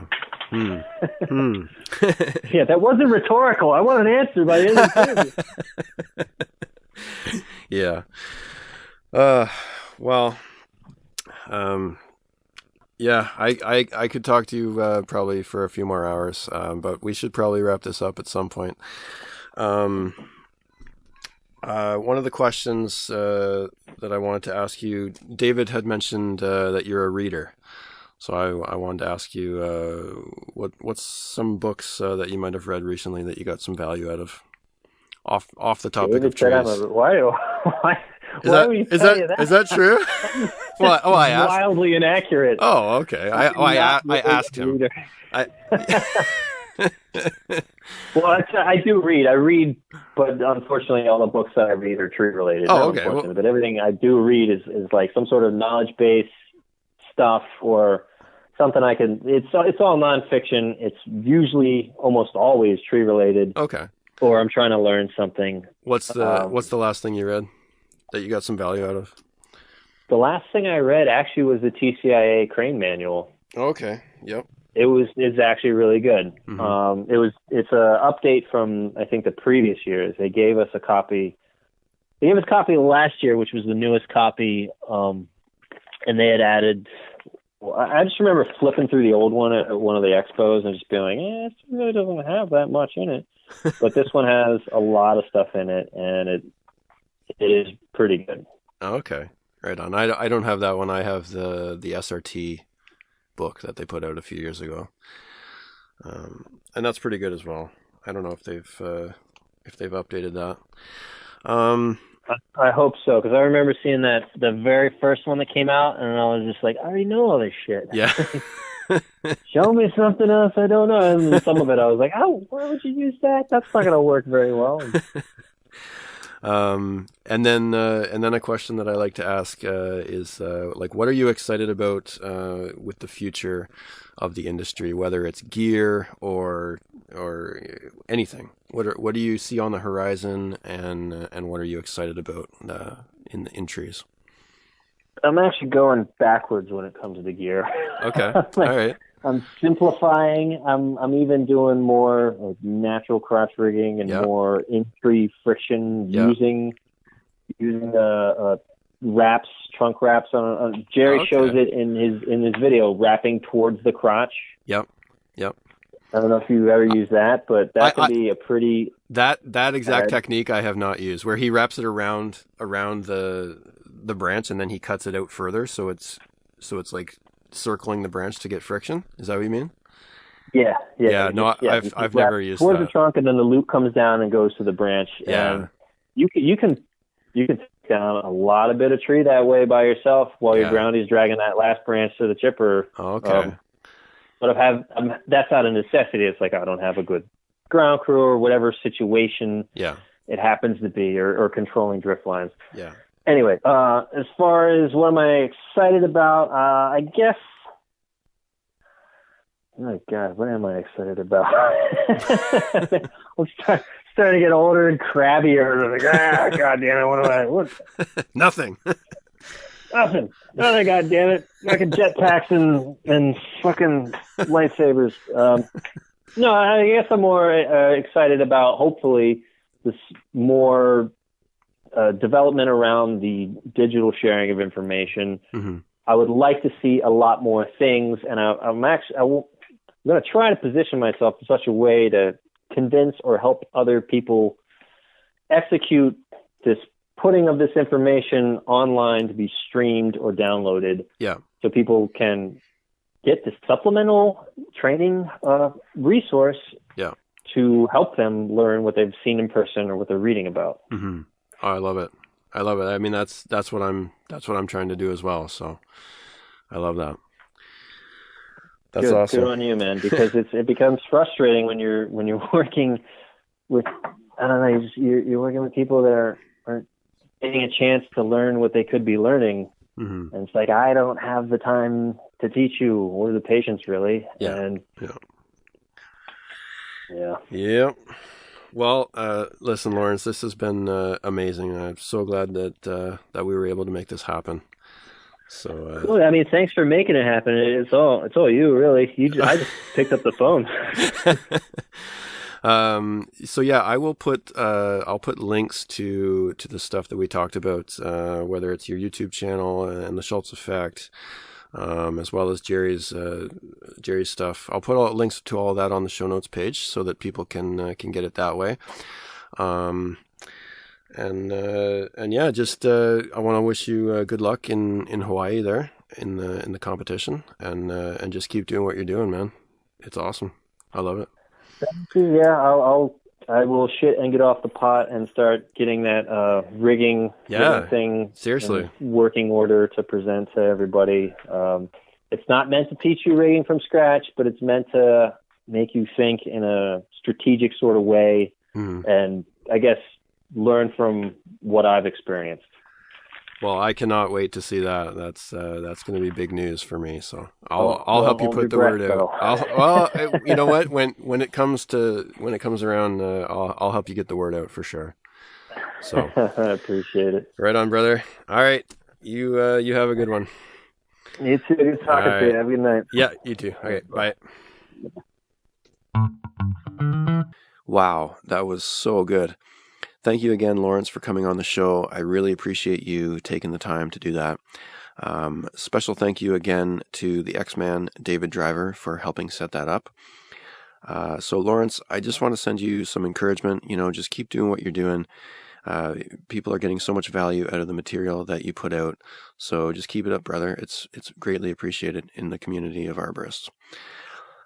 Climber Nation. I wasn't joking in that episode, when I said, I literally do recommend to every single climber to get a copy of the Schultz Effect. This is an amazing video series in 15 parts. It is 5+ hours of just climbing setups and work positioning. It focuses mostly on SRT, but it does cover doubled rope as well. It is a fantastic bargain for $40. It's unmatched for the value that you get out of it. So you can get your copy of the Schultz Effect at theschultzeffect.com, and that will redirect you to the download site. So I thought I would do something fun this week with the podcast. I'm going to run a contest for a free copy of the Schultz Effect, and the way to enter is just find the post for this podcast on my Instagram, Educated Climber. Go find that post and comment with hashtag Schultz Effect, and I will take all of the entries from that after a couple days, and I will draw a lucky winner. and you will get a free copy of the Schultz Effect. So make sure you do that. It is a fantastic video series. I can't recommend it more. So as always, I want to just thank you for listening. I so appreciate the support for you taking the time to listen to the podcast. And if you're getting value out of the podcast, please make sure that you share it with a friend. That would be amazing. So until next time, climb high, work smart, and read more. Tree Mugs out.